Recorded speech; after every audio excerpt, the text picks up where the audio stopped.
In the morning when I'm driving, I really come alive when I listen to my Ronnie, I listen to my RonyiQ. They are rare and she's on the air. It's time for RonyiQ.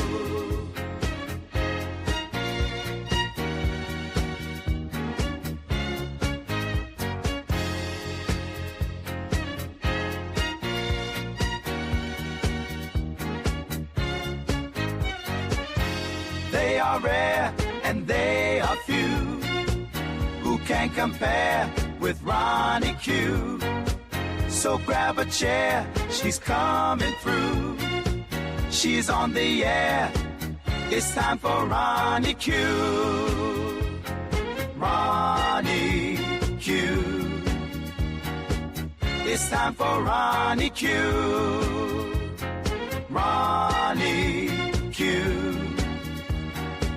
It's time for RonyiQ. In the morning while I'm driving, Ronnie, I really come alive when it's time for RonyiQ. I listen to my Ronnie, Ronnie. I listen to my Ronnie. It's time for RonyiQ.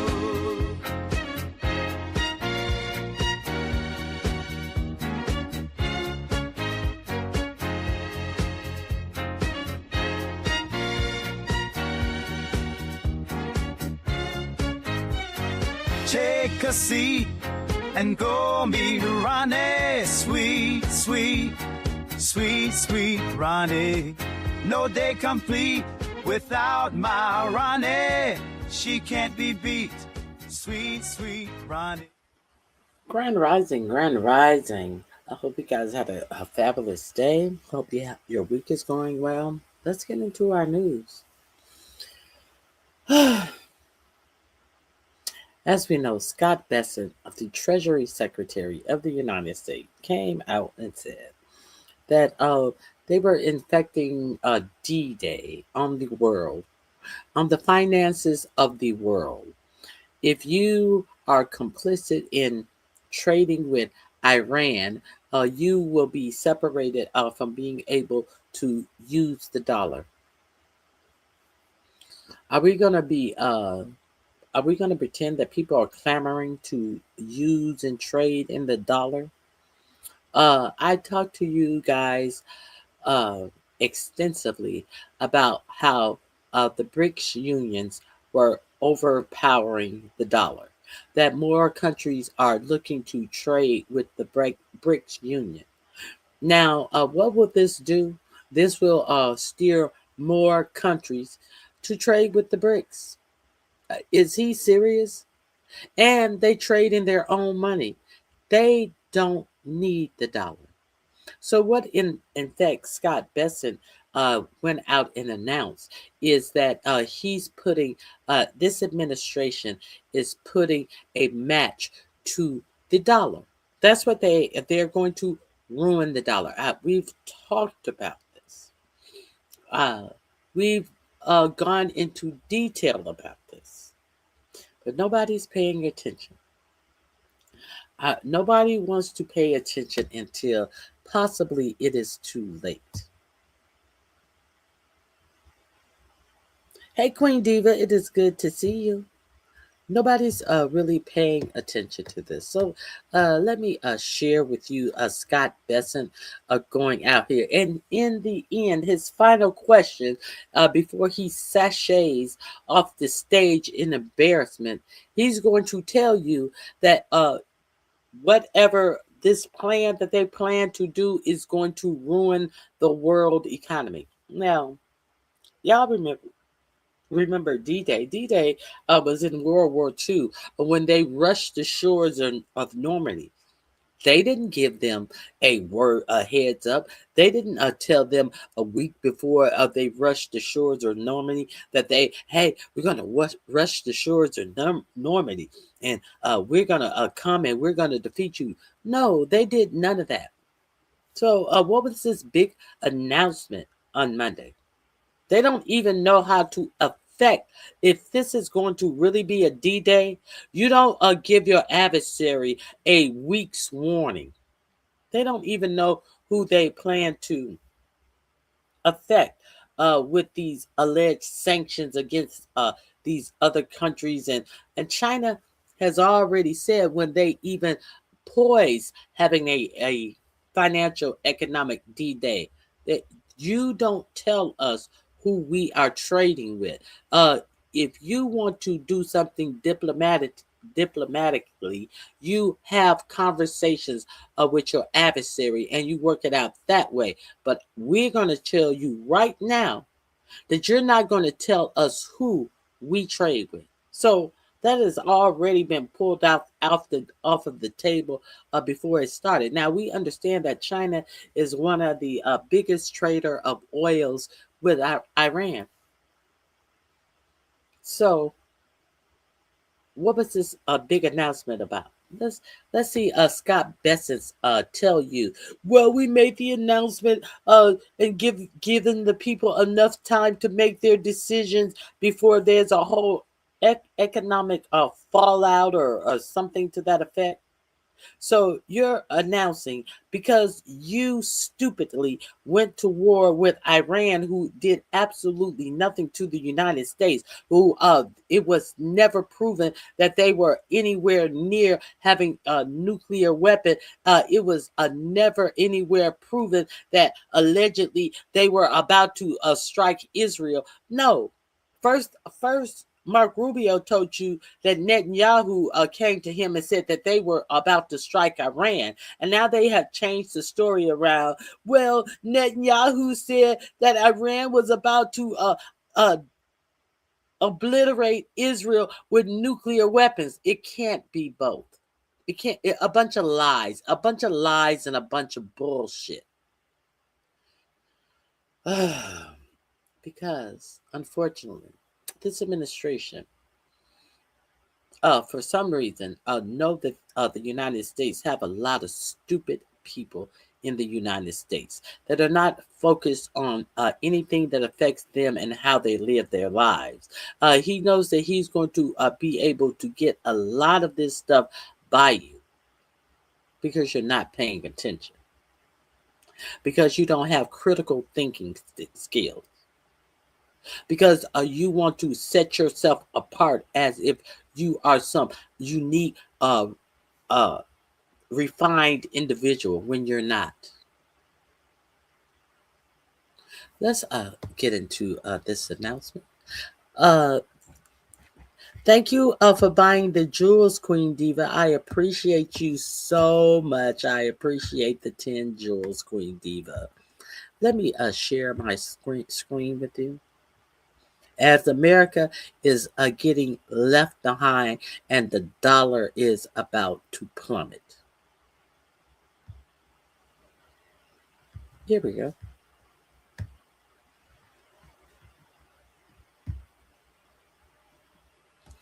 And watch all of this stammering and nervous address where he can't even barely get a sentence out, like he's choking on every word that he's saying because he know it sounds so ridiculous. Thank you so much. Its neighbors. In the Second World War. Hold on, let me slow it down.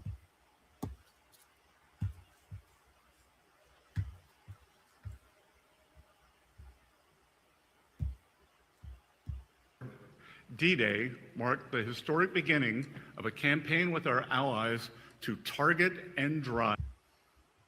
Second World War, D-Day marked the historic beginning of a campaign with our allies to target and drive the enemy from its positions, including those in third countries. Today, who's helping us now? Who are our allies in this economic D-Day? Can you tell us one economic D-Day ally the United States have? No, you can't, because we have zero. What other country is putting their money and treasure up to suffer and failure in this economic D-Day?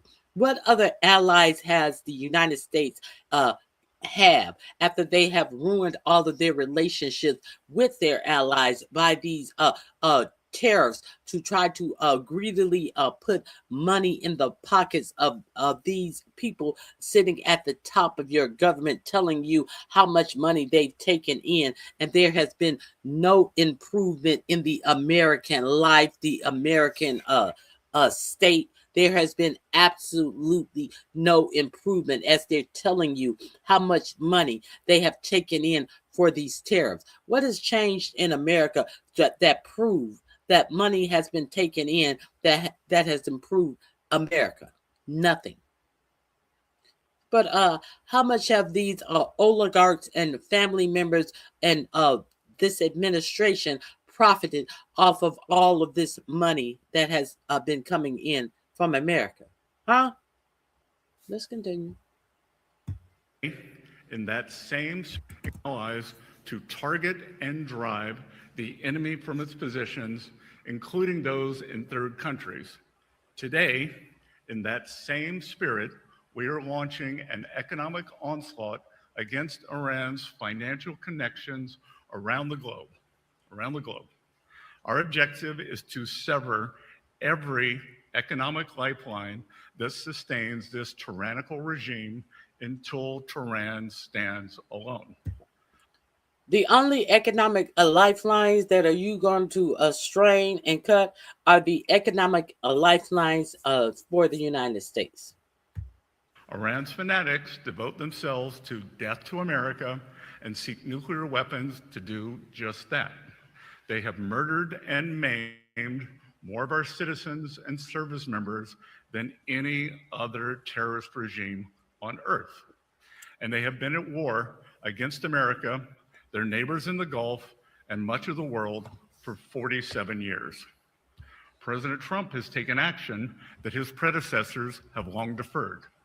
And under his leadership, America is no longer managing the Iranian threat. We are ending it. Our great armed forces have laid the groundwork for achieving the president's objective of preventing Iran from ever obtaining nuclear weapons. They have shown America's resolve to finally end this threat. And the strength of America's economy under President Trump allows us to wage this sustained financial operation alongside the might of our military. Iran now faces a very clear choice with only two paths before them: complete global isolation and a subsistence economy, or a path back to normalcy with an opportunity to rejoin the global economy. Today, we are launching Operation Economic Outcast to foreclose every other option available to the Iranian regime. Treasury has mapped every node, every facilitator, and every network that Iran has used to smuggle oil and evade sanctions.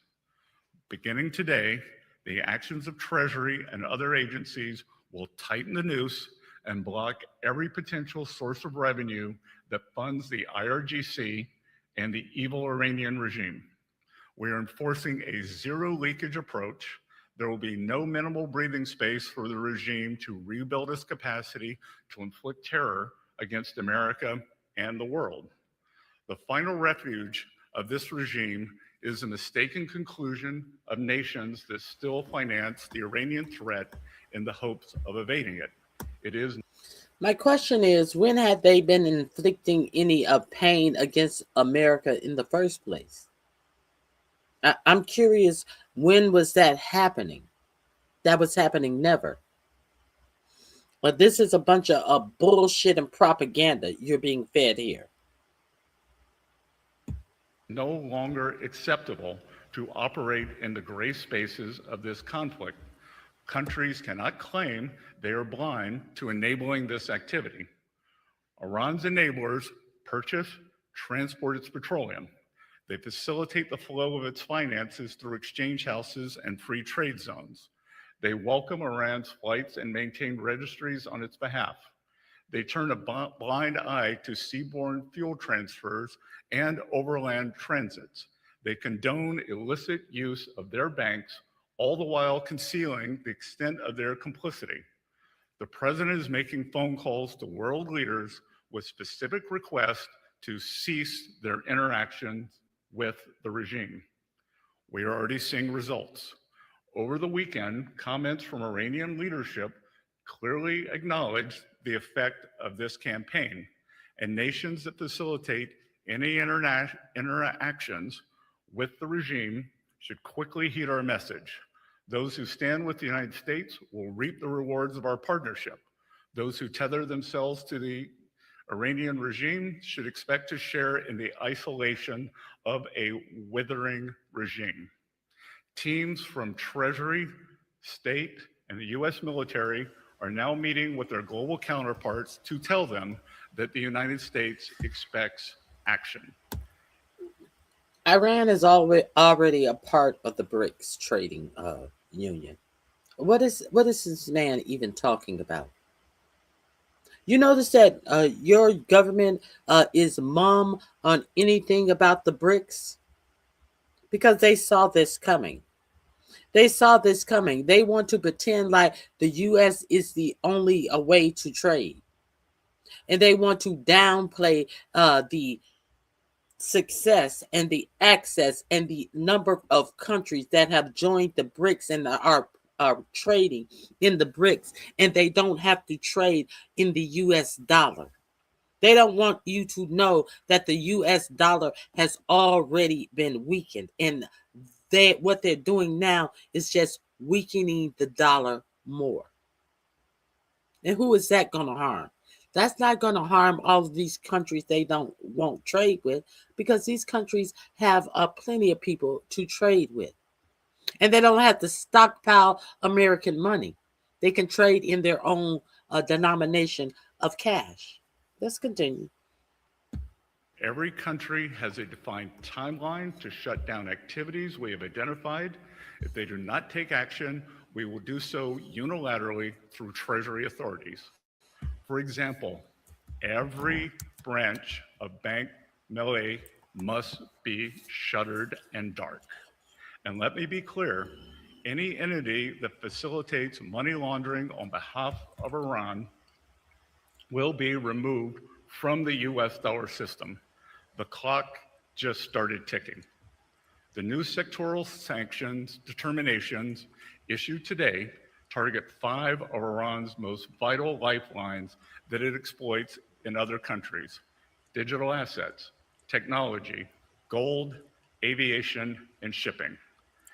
These measures broaden secondary sanctions risk for anyone foolish enough to continue conducting business with this regime, and will accelerate the speed with which we pursue them.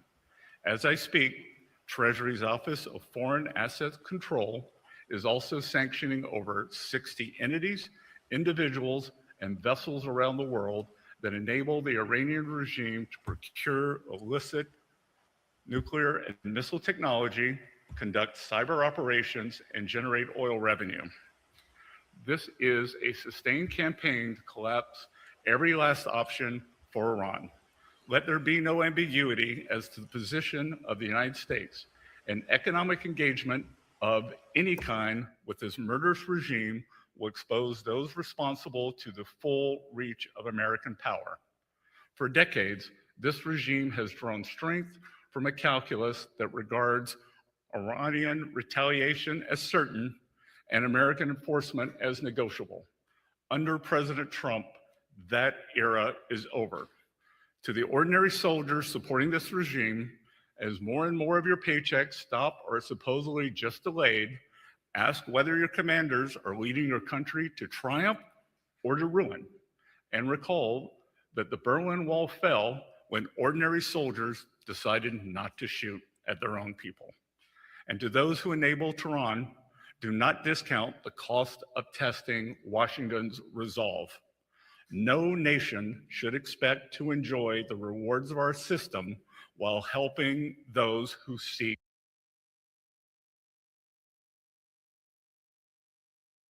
In the meantime, Scott Bessent in the United States, you are the ones who are shooting at your own people.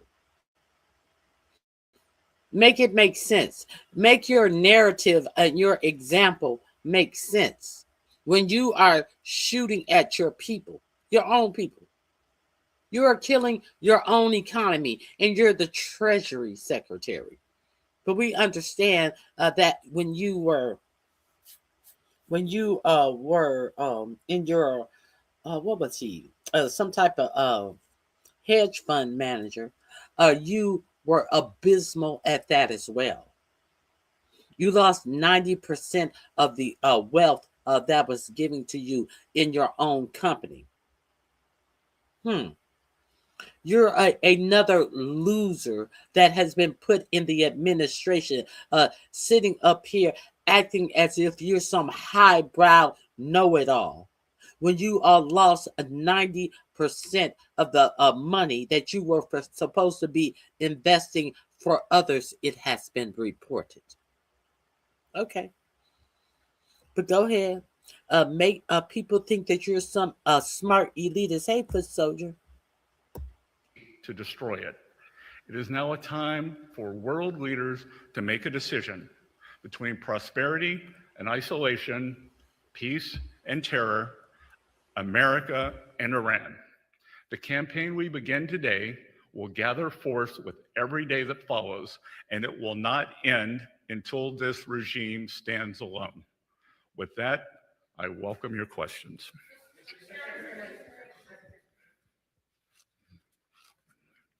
Uh, David from Reuters. Hi, thanks, Secretary.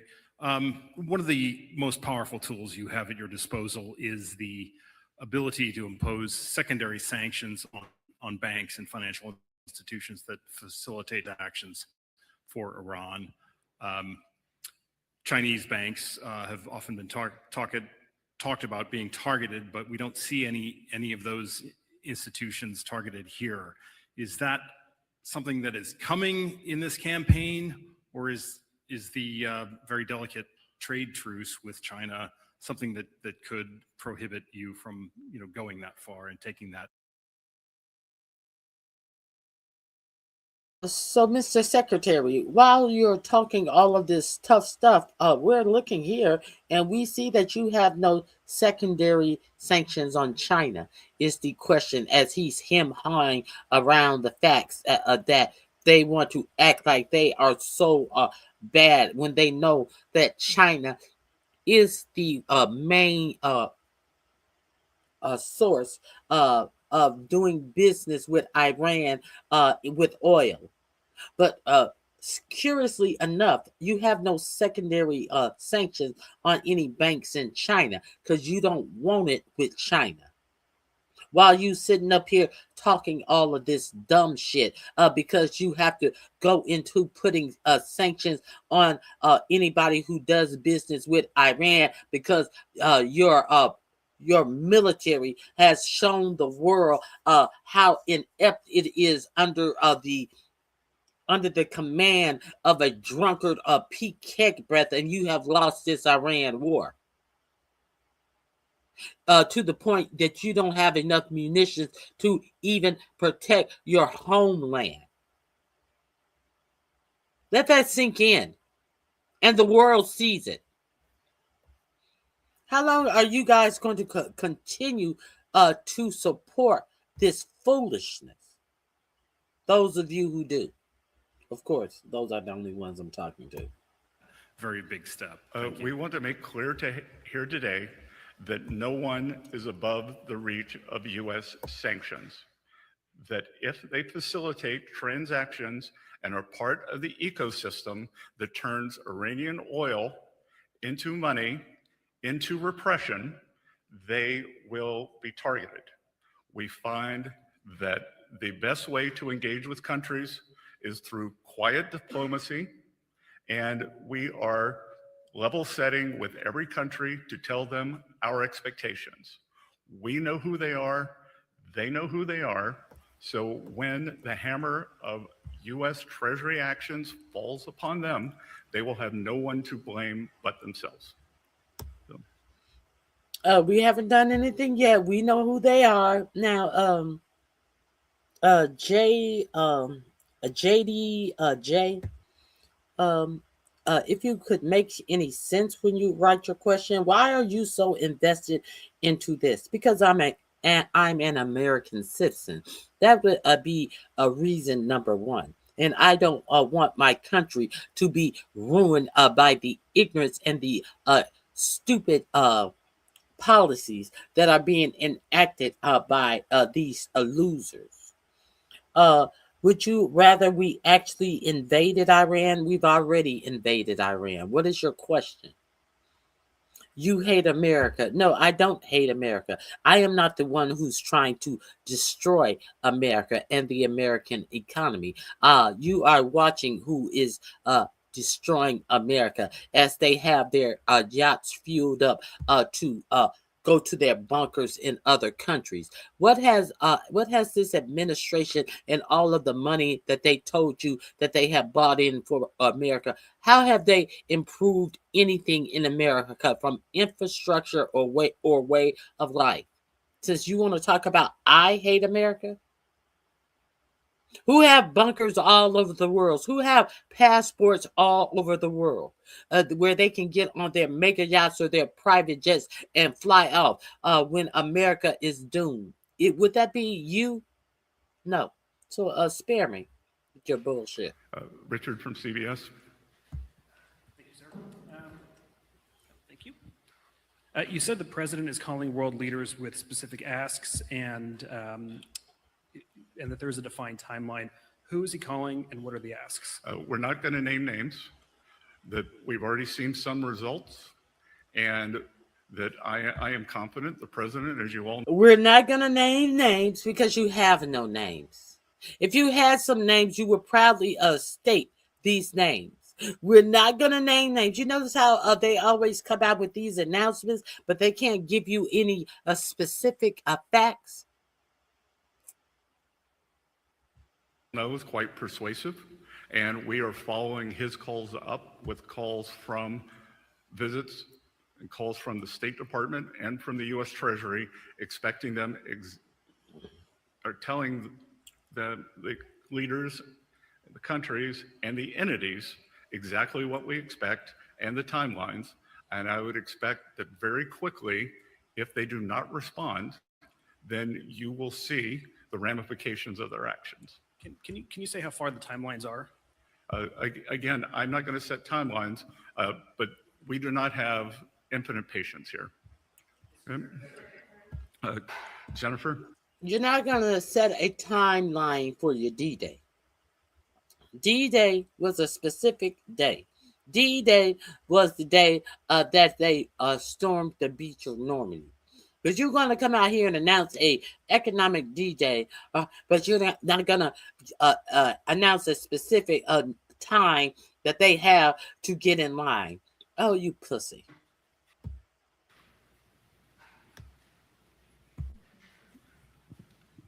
Thank you so much, Mr. Secretary. Jennifer Schonberger with Yahoo Finance. You just said moments ago that no one is above U.S. sanctions. What specific secondary sanctions or penalties is Treasury prepared to levy against Chinese banks and shipping firms if they do not comply? And then secondly, as you look to take these unprecedented sanctions, you've also said that as the Iran conflict fades and oil prices recede, that will help bring down long-term bond yields. In the meantime, you have mentioned your toolkit, and I'm curious if you are looking at reducing auction sizes for longer-term dated Treasury debt going forward, and what other actions you may consider from that toolkit. Yeah, well, why don't we work backwards? We issued the quarterly refunding announcement 2.5 weeks ago. We are going to continue with our regular program of auctions. So you will be hearing from us again at the beginning of next quarter. In terms of, as I said, every country, every entity should know that they should be prepared to face U.S. sanctions. And no one is above this. We are going to hold everyone accountable, and this is economic asphyxiation of this regime. And Jennifer, as I said, no one should test our resolve. So, Josh from the Post.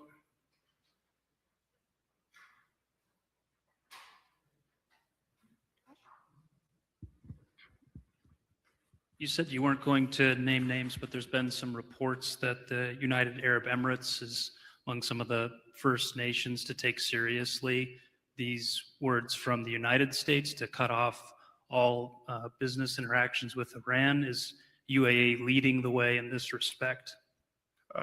I would think that the actions that they took last week were not coincident, but likely causal. And I would expect that we would see a broad array of countries taking similar actions as we continue our engagement. The UAE have been very good partners and have taken the brunt of the Iranian attacks in the Gulf. And what have these countries gotten over the years from appeasing Iran? They were subject to violent attacks. While we were bombing Iran, they were bombing them. So it shows that with this regime, appeasement does not work. And on the other side, with this regime, trying to buy appeasement will no longer work in the eyes of the United States of America. And I want to emphasize that we are spreading out across the world as we speak, that you will see a wave of sanctions when you leave this meeting today, and you should expect that cadence to continue. And I would expect that you will see a major announcement of a financial institution being sanctioned by the end of this week. So, Samira from Sky.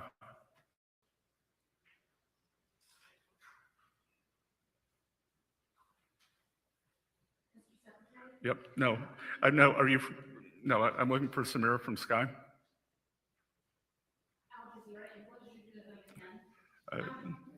No. Hi. Does the United States and President Trump still want Canada to become a state? He did say that they're getting all the benefits of being. Oh, see how cleverly he's answering questions. He has a list of names of who he wants to take questions for. Because if you have a press pool in front of you raising their hands to ask questions, why are you calling somebody from Sky News who obviously isn't there with their hand raised to ask questions? How convenient. A state without. No. Hi. Does the United States and President Trump still want Canada to become a state? He did say that they're getting all the benefits of being a state without being one. I think he would like Canada to come to the table and negotiate in good faith. They were offered quite a good deal last week. They chose to reject it. Unfortunately, Prime Minister Carney rose to power on an anti-American, anti-Trump platform. I believe he was more than 20 points behind. And he seems to have gone back to his old playbook. And I think one has to ask oneself, is he trying to benefit himself, the Liberal Party, or the Canadian people? Because they were offered a very good job. So, yep, you. Thank you, Secretary Besson. If I could shift to bond yields quickly. We saw them tick down today after some turbulence. And they were offered a very good job, or were they offered a very good trade deal? This numbnuts doesn't even know how to address what he's speaking about. They're talking about the trade deal with Canada, not a job. They were offered a very good job. Going up last week. Can you tell us if the... Thank you, Secretary Besson. If I could shift to bond yields quickly. We saw them tick down today after some turbulence and going up last week. Can you tell us if there's any possibility that there will be more bond buybacks anytime soon? Again, we haven't bought a single bond yet. The next time we have an operation is September 9th. So we will see on September 9th. You hear all of this gasping for air? We haven't bought a single bond back yet. But you sure bought a whole lot of bonds from Japan, one of the largest purchaser of U.S. bonds, trying to steady the stock market. And that lasted, that worked for what, half a day? All right. One more. Let's see. You in the front. You described this as an economic D-Day, but D-Day wasn't a threat of an invasion, and the U.S. didn't give a timeline to Germany. So why not impose the sanctions today? Well, we are giving everyone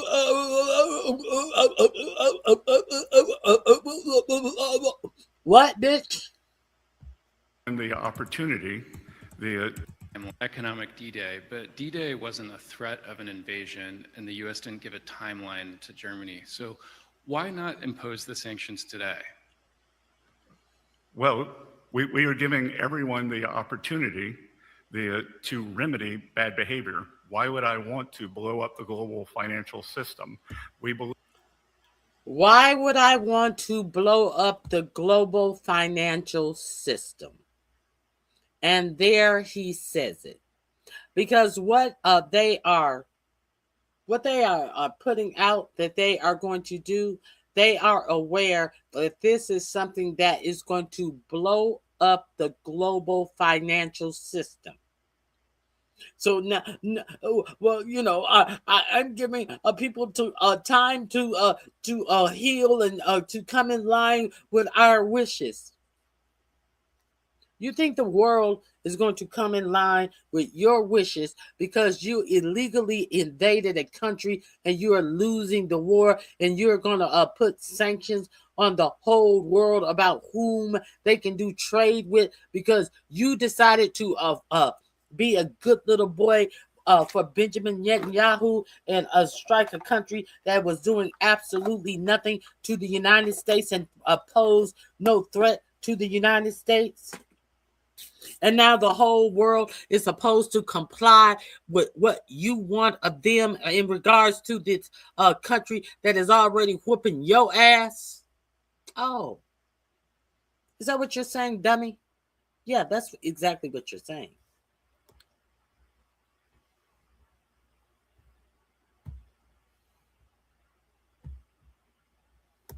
Believe that it is important. Wasn't a threat of an invasion, and the U.S. didn't give a timeline to Germany. So why not impose the sanctions today? Well, we are giving everyone the opportunity to remedy bad behavior. Why would I want to blow up the global financial system? We believe that it is important to level set and give people a cure period, but they should know that that will move very quickly and that we are serious.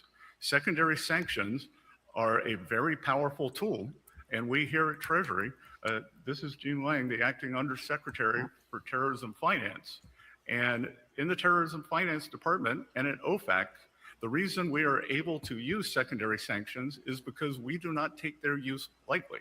So we believe that a warning shot and a level set of expectations is appropriate.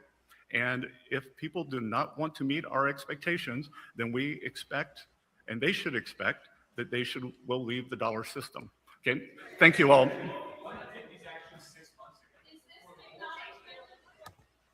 You've been listening to Treasury Secretary there, Scott Bessent, announcing sanctions. Let's move on. Let's see what the response from China. I already told you what the response from China was when they put a balloon out about this policy that they were going to make. But let's see exactly what they said about this. I think this is right here.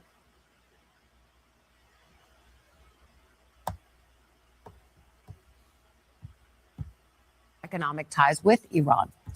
China is pushing back against the Trump administration's new sanctions campaign. Treasury Secretary Scott Bessent on Monday threatened sanctions on countries that refuse to cut economic ties with Iran. China is one of Iran's biggest trading partners and the largest consumer of its oil. So this felt particularly targeted toward them, even though they weren't named.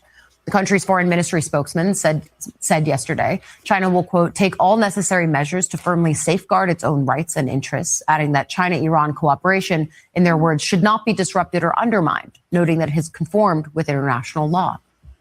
Meanwhile, as the stalemate over the Strait of Hormuz drags on, Iran's deputy foreign minister says Tehran and Oman agreed on a temporary route for shipping there, but reiterated the key waterway will not reopen until the U.S. fulfills its commitments under the Memorandum of Understanding. I was pretty sure that had lapsed. We're going to talk about... Oh, no, bitch. You're not going to get out of it that quickly. They trying to...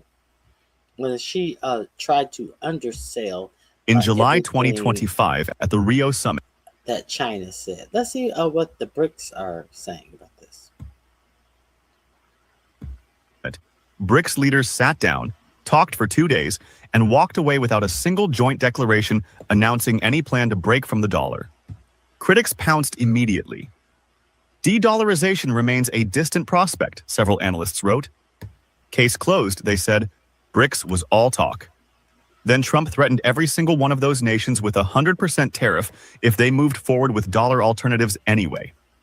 And 13 months later, in August 2026, a $24.5 trillion block of economies is running payment infrastructure that never needed a summit declaration to function in the first place. The critics were right about the rhetoric. They were completely wrong about the infrastructure. Here's the trap in how most people evaluate this story. They wait for a press conference, a signed treaty, a triumphant announcement of the new BRICS currency. That's not how this is actually unfolding, and it never was. Instead of one dramatic reveal, member states have been quietly linking together payment systems they'd already built independently.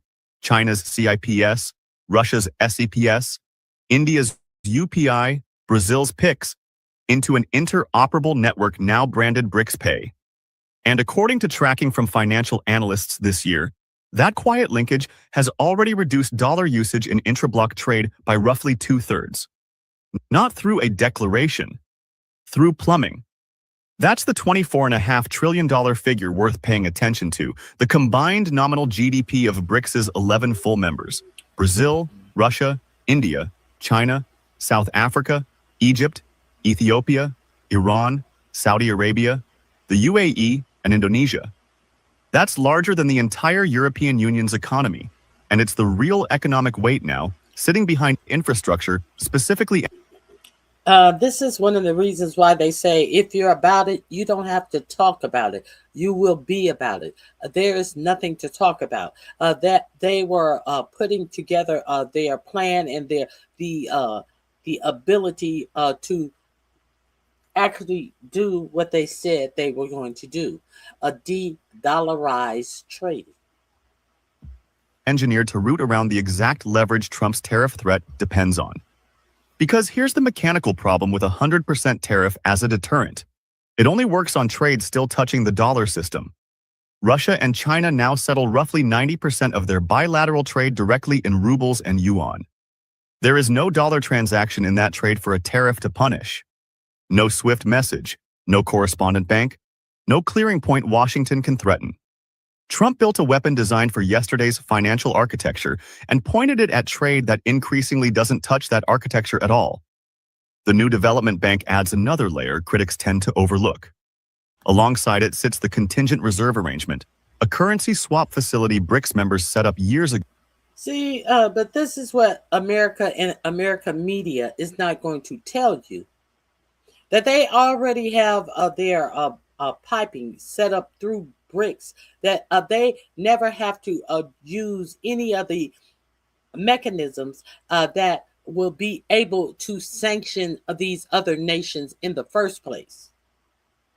See, this is what these reporters on this for-profit media will never tell you. They will never give you the full story. How you going to sanction somebody when you don't have the ability to withdraw, or hold their money from them as they're doing business that does not concern you? And you have no ability to go in and withdraw their money. But this is not what they want you to believe, that 45, 47, and all of his hot air is some type of effective negotiations. But what they don't want you to realize that all of his hot air is basically marking the end of America. That's what they don't want you to concentrate on. They want you to think that he's doing something to these other nations, and we're going to have to wait and see how it's going to fall out. But we already see how it's falling out for American citizens. How's it falling out for you right now? As they tell you, you are making more at your jobs, and they have created more jobs than any other presidency. How is that working out for the American citizens? As they tell you that wages are higher than they have ever been. How's that really working out for you? Let's continue. Go specifically as a backstop against balance of payments crises, functioning in effect as the bloc's own emergency lending mechanism outside IMF conditionality. It's not headline material. It's exactly the kind of unglamorous institutional plumbing that makes a bloc resilient enough to shrug off a tariff threat rather than panic in response to one. Now, credit where it's due to the skeptics, because dismissing their point entirely would be dishonest. The dollar still accounts for roughly 90% of all currency trading worldwide, and that dominance isn't disappearing this year or next. BRICS economies remain genuinely diverse. Coordinating monetary cooperation between Ethiopia's economy and China's $18 trillion giant is a real structural challenge, not a talking point. And there's a deeper irony worth sitting with. When Argentina faced financial turmoil, it was China, working alongside the IMF and with BRICS support, that helped extend a lifeline to Javier Milei's government, the same government that had publicly rejected BRICS membership entirely. The bloc that's supposedly building an anti-Western alternative order still, in practice, operates through some of the very institutions it's meant to be routing around. That contradiction is real, and pretending otherwise would undercut the credibility of everything else in this story. It's worth sitting with why that contradiction doesn't actually collapse the broader narrative, though. Institutions like the IMF and World Bank exist because they're deeply embedded in the current global financial architecture. Genuinely disentangling from them overnight would be more economically destabilizing for BRICS members themselves than staying partially engaged while building parallel alternatives on the side. That's a pragmatic strategy, not a hidden admission that the alternative infrastructure doesn't matter. Most major shifts in global financial order haven't happened through clean breaks. They've happened through decades of overlapping systems competing for relevance until one gradually displaces the other. BRICS appears to be betting on exactly that slower model rather than a dramatic rupture. There's also a question worth asking about why Washington's tariff threat landed the way it did. 100% tariff sounds maximalist and decisive on paper, but as a policy tool, it assumes the target has no viable alternative path. That the pain of losing dollar-denominated trade access outweighs the cost of building around it. That calculation might have held a decade ago. It holds much less now when infrastructure like CIPS, SPFS, UPI, and PICS already existed independently in each member country before BRICS ever linked them together. Washington's threat assumed leverage that had already been quietly eroding for years, and doubling down on that leverage with a bigger number, 100% instead of some smaller figure, doesn't restore leverage that the underlying trade patterns had already started to bypass. The Reserve Bank of India has formally proposed a CBDC bridge linking the digital ruble, digital yuan, and digital rupee for streamlined settlement. The multilateral M-Bridge system has already processed more than 4,000 transactions worth roughly $55 billion. Gold reserves across BRICS. Central banks have been climbing steadily, with prices surging past $5,000 an ounce this year, precisely because physical gold can't be frozen the way a dollar reserve in an American-controlled account can. None of these And who's stocking up on gold? All of these BRICS nations are stocking up on gold. projects required a summit declaration. They required engineers, central bankers, and years of unglamorous integration work that kept moving regardless of what happened, or didn't happen, at any single summit stage. This is also why measuring BRICS success by summit theatrics misses the entire point of how the bloc actually operates. Okay, well, let's go back a little bit. All of these links are in my description box. What we're witnessing right now is the final days of the petrodollar, and this is how the US dollar finally comes to an end. The truth that we refuse to accept in the US is the exact same truth that's been breaking the rest of the world for decades. We have become a rogue nation in every sense of the word, and the collective world has finally brought the economic sledgehammer to break the chain to the United States. They're sick of it. Again, this is how the US dollar finally comes to an end. Now, this is a massive story, and we're going to continue to follow it. So hit that like button and subscribe. We need to boost the signal on our little pirate broadcast. All of these links are in my description box under Scorched Earth Scott. As in Scott Besson went Scorched Earth. And these are going to be the results. As much as we possibly can on this one.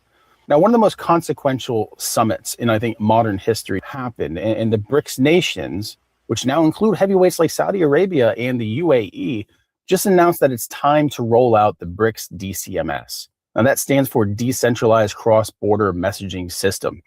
In human speak, they just built an alternative to the SWIFT banking system that completely bypasses the US dollar. And this isn't something that's in the far, far away future. No, this is live. This is in the here and now. And to understand why this matters, you have to look at the way that the US treats its enemies, and increasingly, the way that it treats its friends. Now, for the last 80 years, the US dollar has been the world's monopoly money. If two countries wanted to trade oil or electronics, they had to do it in dollars, passing through a network that's completely controlled by the West. This gave the United States a super weapon, the financial sanction. Now, sanctions are how the US conducts war without firing a bullet. And we've used them historically to cripple economies and institute financial embargoes on entire populations as a completely normal practice of foreign policy. If you didn't bend the knee to Washington, we froze your assets and starved your citizens. It's a hard truth, but it's a truth. Isn't that what Scott Besson just announced? Because they're losing the Iranian war? Yes. Yes. Nonetheless. And when the lines between enemy and ally were clear, this made sense. It kept the global order in line. But in this new era of endless US empire expansion, the leverage has now become the liability as far as the rest of the world sees it. It's become a direct threat to the sovereignty of Canada, to the sovereignty of Mexico, to the nations of Europe, to any nation that's called the US an ally up until this point right now. I think one of the biggest wake-up calls that happened is when Russia invaded Ukraine, because the rest of the world watched Washington freeze hundreds of billions in Russian sovereign assets overnight. And with the war in Iran, it's just been attack on the sovereignty of nations that have stood by us on the battlefields for over a century. So what China and the BRICS alliance just did was effectively kill the United States' most effective weapon to exert control over other nations without actually putting our troops in harm's way. Now, the genius of the BRICS DCMS is that you don't even have to be a member of BRICS to use it. There's no centralized BRICS coin controlled by a military hegemon. It's a decentralized blockchain-based integration layer. It allows a country to plug in their own already existing domestic payment systems directly into one another. And if you want the receipts on this, if this is actually happening, let's look at Project Enbridge. This is a multi-year initiative involving the central banks of China, Thailand, the UAE, Saudi Arabia. In early 2024, the UAE officially conducted the first cross-border payment of digital dirhams directly to China using this ledger. Now, by mid-2026, Enbridge had reached the minimum viable product stage and cleared massive real value volume. That's money that completely avoided the US banking system. No correspondent banks, no dollar clearing houses in New York, and zero visibility to the US Treasury. When you hear the media talk about digital currency experiments. So tell me again how this tariff will work, how these tariffs are going to work. The Scott Besson D-Day tariffs are going to work. They're not. I want you to think that it's theoretical, but it's not. This is it. It's the largest rewiring of the global financial grid since the 1940s, and the switch has already been flipped. I know this sounds like boring banking plumbing, but that plumbing is the only thing that's keeping your credit card interest from hitting 50%. And when that pipe finally bursts, and it will, every American who wakes up and goes to a job that only pays enough to keep you going to the next paycheck, the people who are putting all their waking hours to keep this massive experiment in extraction and exploitation running, well, those are going to be dark and defining times for most of us. The support for the US to remain the global hegemon is exhausted. The world is tired of the inflation that we export to them, the wars, the constant wars that we drag them into. And they're tired of being held hostage by a government in Washington that can't even balance its own checkbook. To understand why this is a kill shot for the US dollar, look at Saudi Arabia. For 50 years, the petrodollar. The informal agreement where we provided military security and they sold oil almost exclusively in US dollars was the holy grail of US power. But that era is effectively dead. Saudi Arabia has abandoned the dollar-only model and officially joined the Enbridge ledger in the BRICS alliance. And why? And because the math has changed. China is now the largest buyer of Saudi and UAE oil. If China says, we'll pay you instantly in digital yuan on a private ledger, and the US says, you have to use the dollar so we can monitor and potentially freeze your assets, which one do you think a sovereign nation is going to choose? They aren't being mean to America. They're making a cold forensic survival choice to exit a system that has been weaponized against them. This is exactly why the US government is currently panicking and trying to shut down Brazil's PIX payment systems with threats of massive tariffs. The US Treasury realizes that if Brazil's PIX connects to India's UPI or China's digital yuan through the BRICS DCMS, the transaction settles instantly peer-to-peer, no US dollars required, no American oversight, and absolutely zero ability for Washington to slap a sanction on it. When an empire relies entirely on... Yeah, but unfortunately, most Americans do not know this information. If you'd like to finish the information on this video, it is in my description box under the caption Scorch Earth Scott, as in Scott Besson. They want you to believe all of this hyperbole that they are putting out. But what they are hiding is the demise and how they are ruining this country. That's what I want you to know. But the thing about it is, if you look at my thumbnail, all of these billionaires and oligarchs, they have a way out because they're billionaires. They are the ones who have a way out, who can move to another country because God knows they have not done anything to improve this country. Let me see.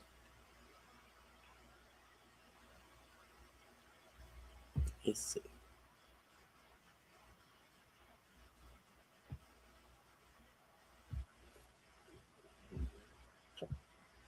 Let me move forward. We've talked about that. Rest in peace, Dolly Parton. You guys know, I'm pretty sure most of you know that Dolly Parton passed away yesterday. And it was weird because Dolly Parton came out the day before yesterday with a statement that she was sorry that she hadn't been in touch with her fans more recently.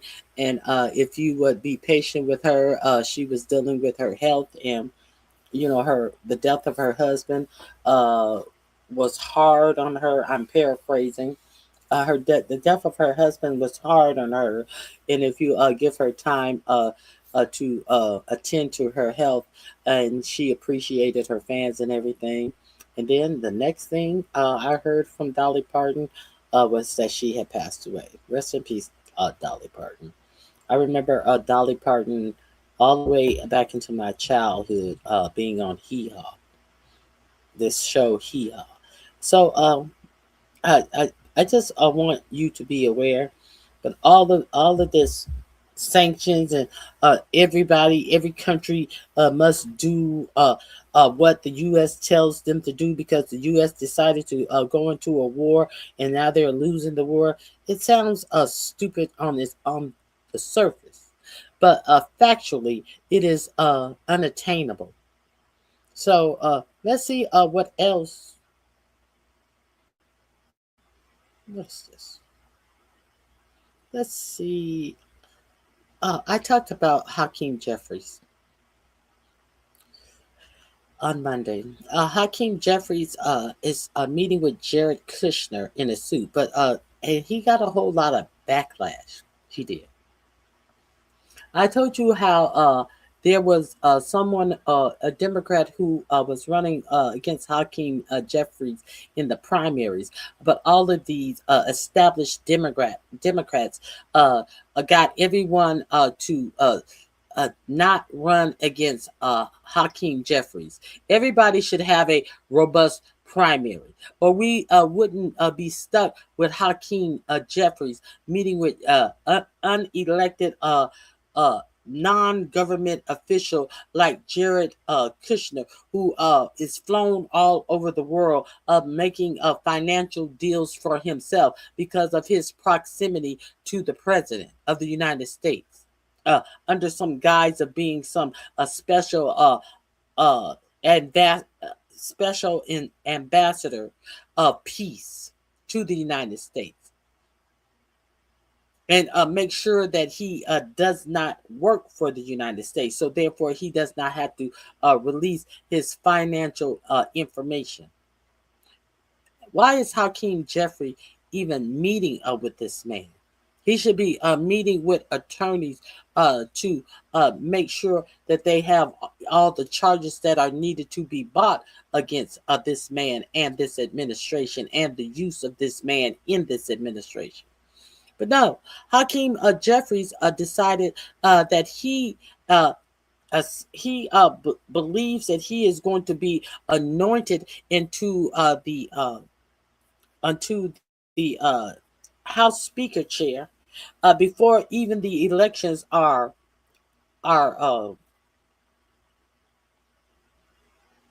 over.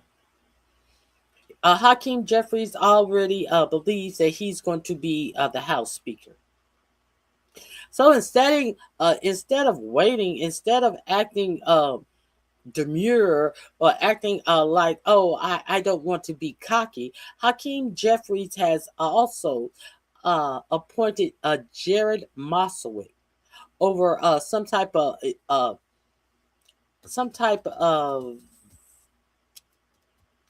Israeli type of. He's going to be the man in the Democrat congressional caucus that is going to look out for Israeli interests. Now, this is even before the midterm elections. Hakeem Jeffries has been so bold as to appoint somebody to in Jared Mossowitz, a whole Israeli cuck, to look out for the Israeli interests. But Hakeem Jeffries, I have a question. Hakeem Jeffries, have you met with the people of your borough who are having their homes stolen under deed theft yet? You know, like your opponent who wanted to primary you, who was meeting with them, who was trying to get them some relief. Have you met with those black families who brownstones have been stolen under deed theft, Hakeem Jeffrey, while you're meeting with a failed or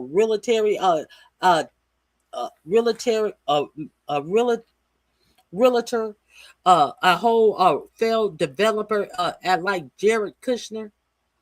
Have you met with these people? And then when he got pushback, Hakeem Jeffries didn't show up in a suit and jacket. He came out with a video yesterday, and what did he do for his constituents to make you feel like he was really doing something for you and really addressing your needs, and he cared about your needs? What did he do for your needs? He actually did something for the needs of Israel in appointing Jared Mossowitz. These people are so bold to actually act as if they have already gotten these positions.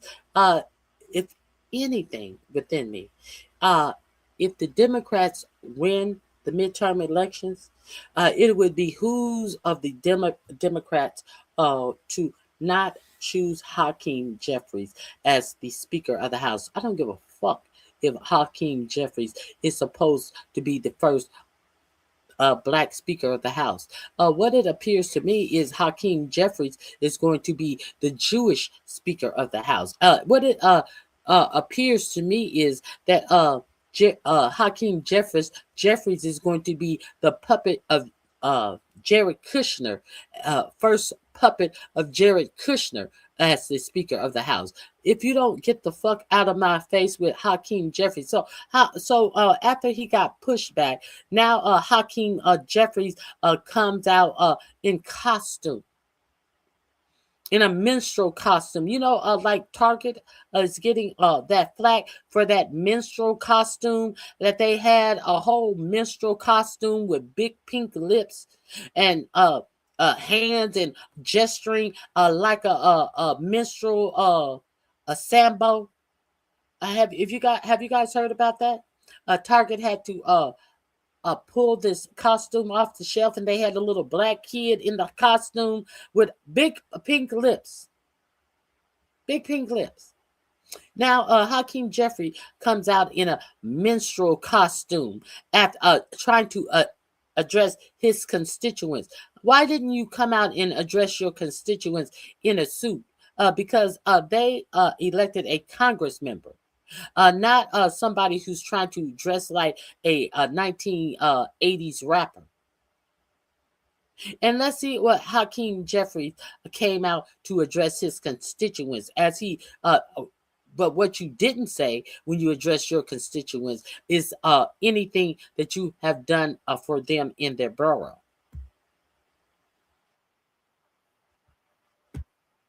Let me share this with you.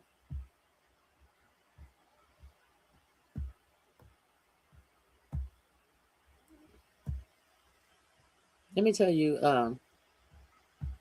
this is the last person I want to be the House Speaker.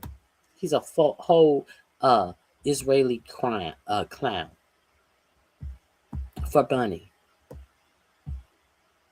Cash cow. What does Charlemagne the God call him?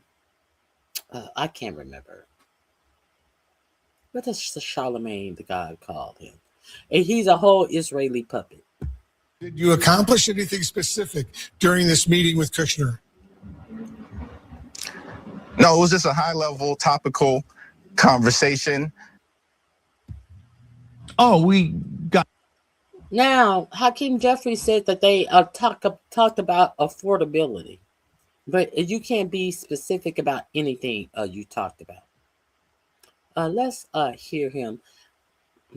Let's hear a little bit. Got together and didn't talk about anything.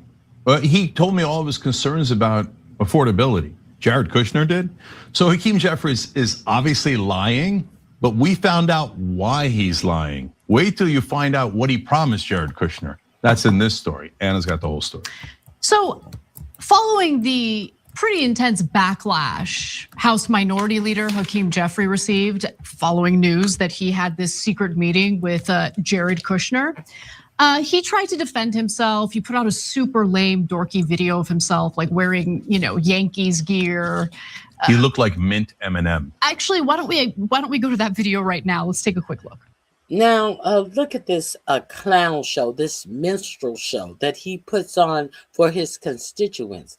And look where he decided to do this.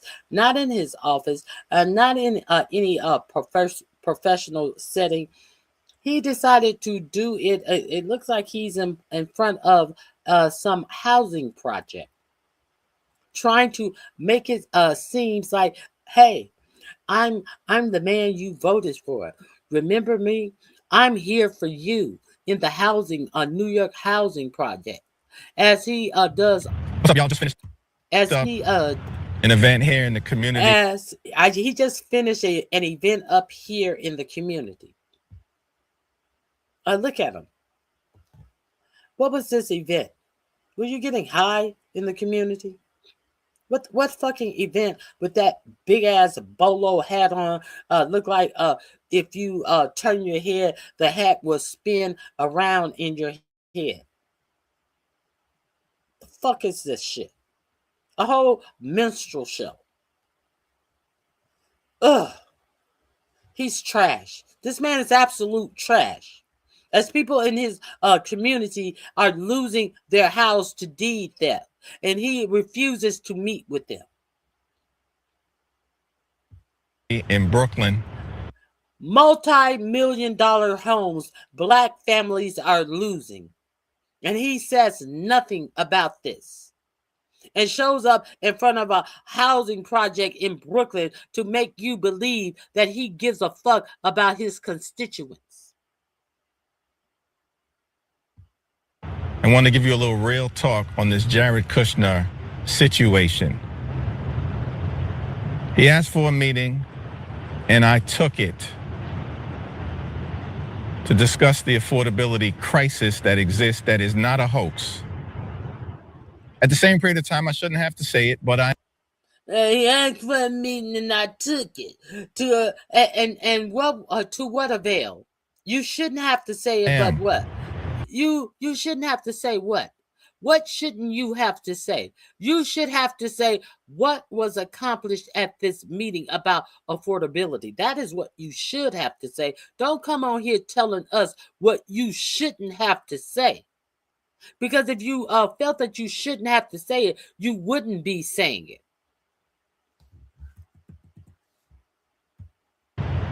he asked for a meeting, and I took it to discuss the affordability crisis that exists that is not a hoax.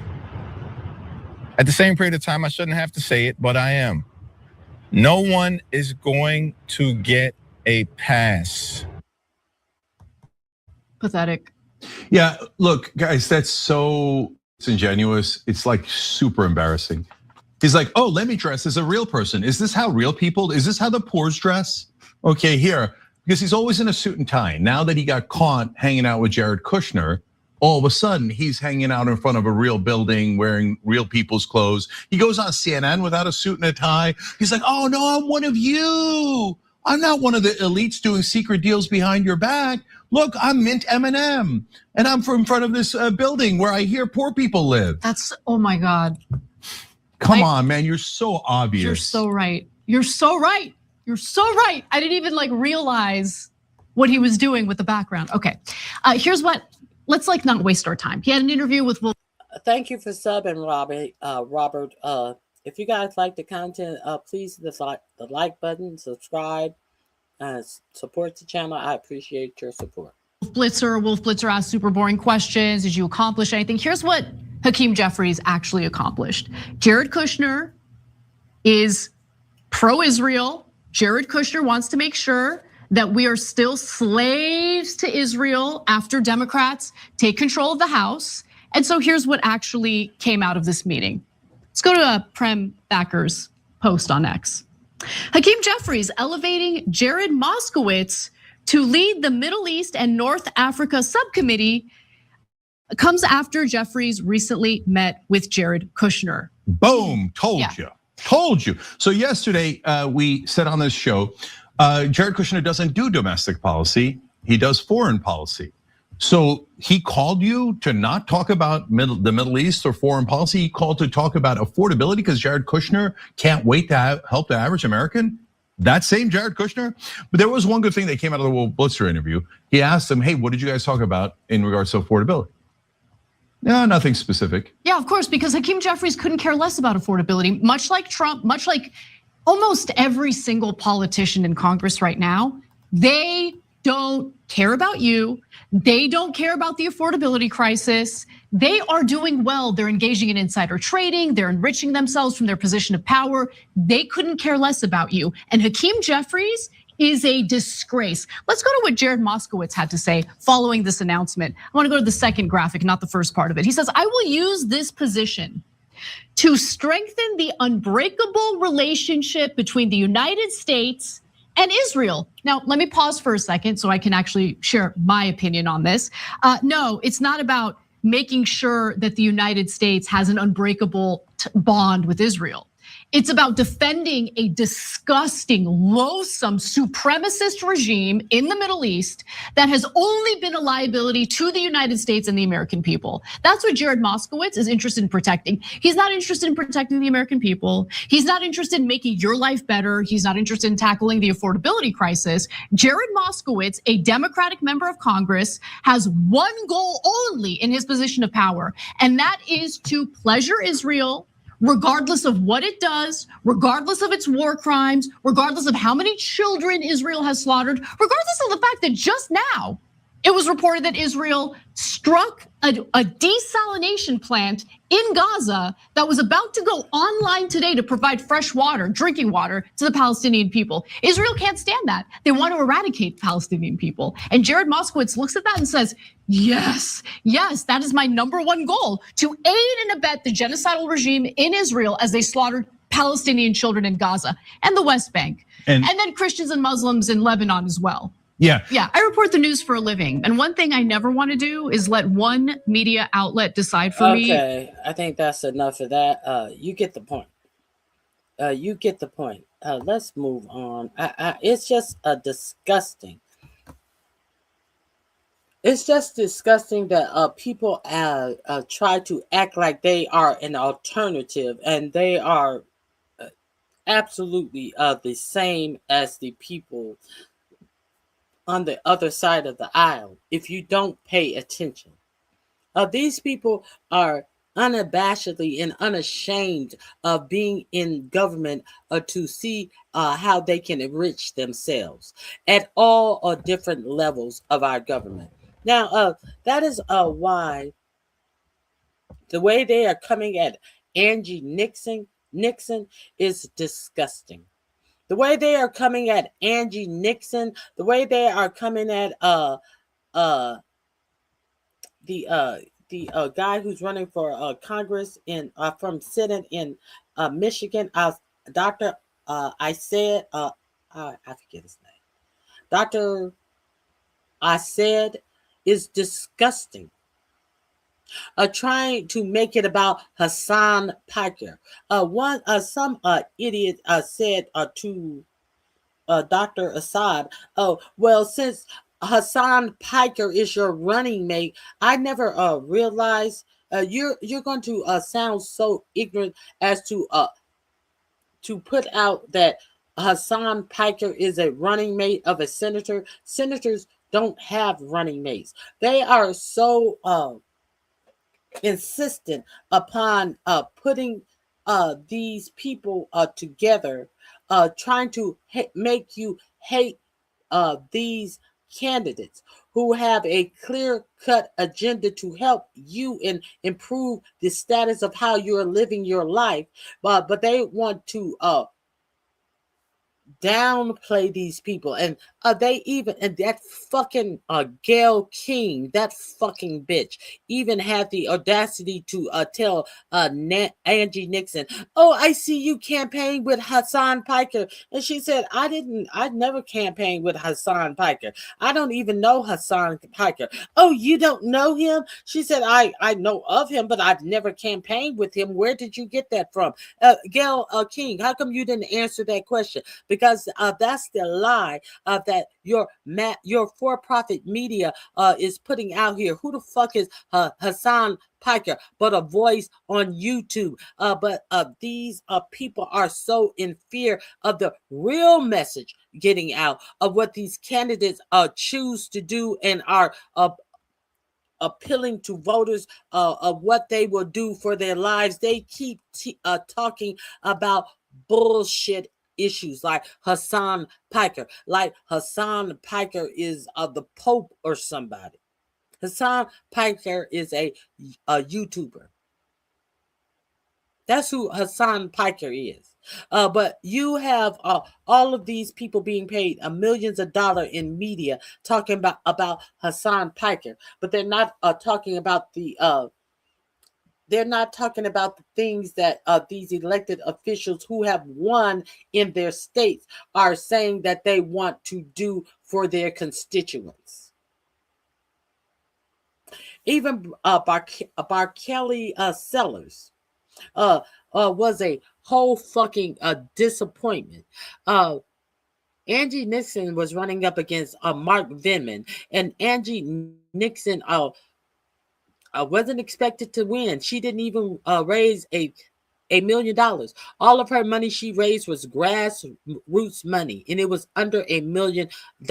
While Mark Vinman had over $16 million to spend against her, and while Mark Vinman's bougie ass wanna talk about class warfare, and Mark Vinman wife was sitting up there talking about the clothing that Angie Nixon was wearing, and that Angie Nixon should at least wear some professional shoes, and what she decided to wear. Well, Mark Vinman had a $16 million war chest, and mysteriously enough, they cannot figure out where that $16 million went, because they didn't see a whole lot of commercial for Mark Vinman. Now they're questioning where this $16 million war chest that he had, and only to lose to Angie Nixon, I think by over 20 points.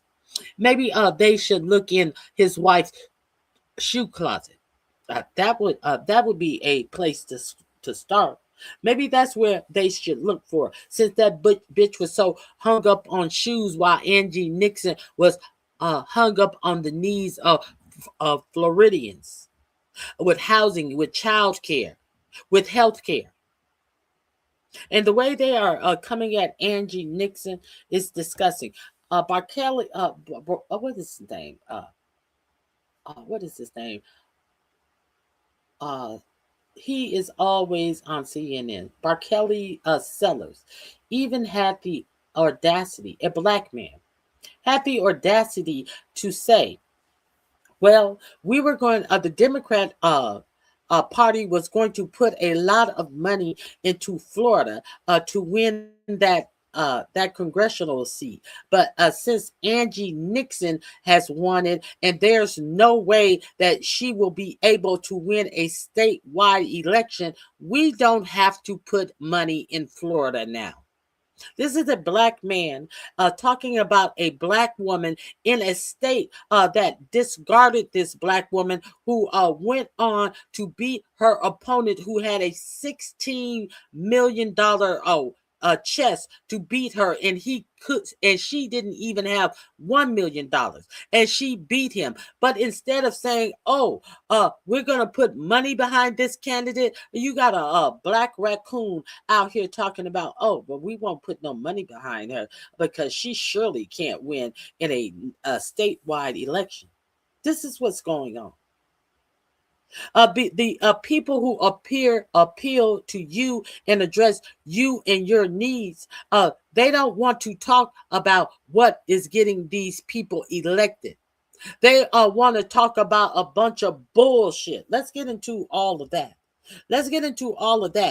Pay attention to how that raccoon face Gayle King. That raccoon face Gayle King just want to sit up and rub elbows with people who have, and don't realize that these people who have would throw her raccoon ass out in a heartbeat. This bitch wanna bounce up and down in 6-minute rocket launches with Jeff Bezos' Madam Puppet Face bitch ass wife. And this bitch, even after Melania Trump gets discovered trying to steal land to pretend like she's the Christopher Columbus and discovered land, Gayle King doesn't even have the decency to not be photographed with this bitch. No, Gayle King wants to be photographed lunching with Ivanka Trump, because she's so hard up to try to pretend like she's a motherfucking unicorn Negro. Bitch, they see you like they see every other Negro. Expendable, bitch. And you have the audacity to sit up here and try to play Angie Nixon about Hakeem Piker and not get into what her campaign was really about and what made her win her fucking campaign. But you want to sit up here and play tricks, bitch. Okay, let's get into that. Where are we? Where are we? Let's get into it. Here we go. Bakari. And I'm also just going to have a blunt message for Democrats. We won't be wasting money in Florida. Bakari seller. I have a message for Democrats. We won't be wasting money in Florida. Raccooning much, Bakari? Now, we were going to be spending tons of money on a Senate seat that we were not going to win in Vindeman, instead of spending money in North Carolina and Ohio and maybe even Iowa, Senate seats we can win. And now you're going to see that money not go to Florida. Very overtly, guys, this is great news because now that Angie Nixon's in, we don't have to waste money. The Democratic Party doesn't have to waste money, resources, or energy trying to support her because she's going to lose. So now we can put those money and resources into other states. I mean, does he realize what he's saying out loud? Democrats almost don't want to win these states if it means electing a progressive. Let's kick it off in Florida. Another primary shocker where Democratic Socialist, former union organizer Angie Nixon scored a huge upset victory in Florida's Democratic Senate primary over national star Alexander Vindman. If you recall, Alexander Vindman rose to prominence back in late 2019 when he was like the key impeachment witness against Donald Trump, when Trump was impeached for freezing a weapons shipment to Ukraine while pressuring its government to help him out. This political vendettas, this was at a time when the Mueller investigation had just kind of collapsed, and so Democrats needed a quick rebound.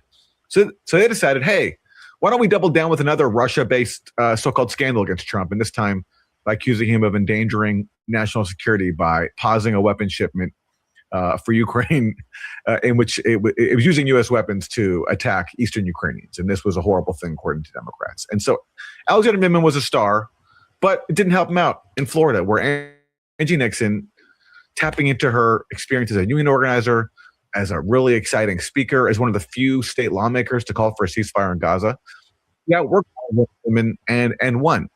And in the aftermath of Angie Nixon's shocking victory, what do the corporate media want to talk to her about? Well, you guessed it, Hassan Piker.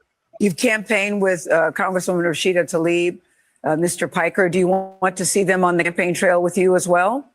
So I have not campaigned with Mr. Piker. Not sure where that information came from.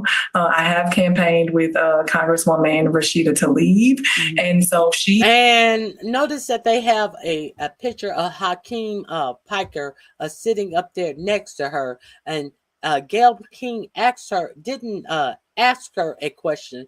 She told her that she campaigned with Hakeem Piker. Notice the bullshit.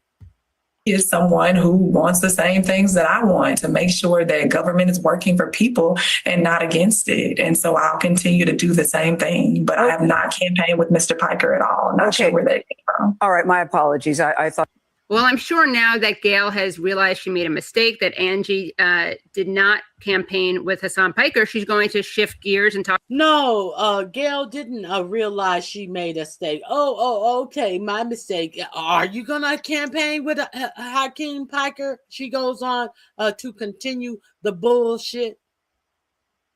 See, this is why you can't trust the best friend of the bitch who came out and did the Michael Jackson story, who act like she loved Michael Jackson so much, and then put these accusers on, one of which who said his family had them to lie, but want to put a story on about these accusers, knowing that they were put up to lie. This is why you can't trust this motherfucking raccoon wig wearing ass bitch. Talk about an important issue, right? Let's see where she goes next. My apologies about that. Would you want him to campaign with you? I don't really know. Gayle King doesn't want to talk about any issues that got this lady elected. Would you want him to campaign with you? Know who Mr. Piker is. I've heard about him. And so You don't know who he is? I said, I don't really know. Hassan Piker campaigned with you. Would you do that again? Will you continue campaigning with him? Actually, I didn't campaign with him. Oh, okay, my apologies. Would you campaign with him?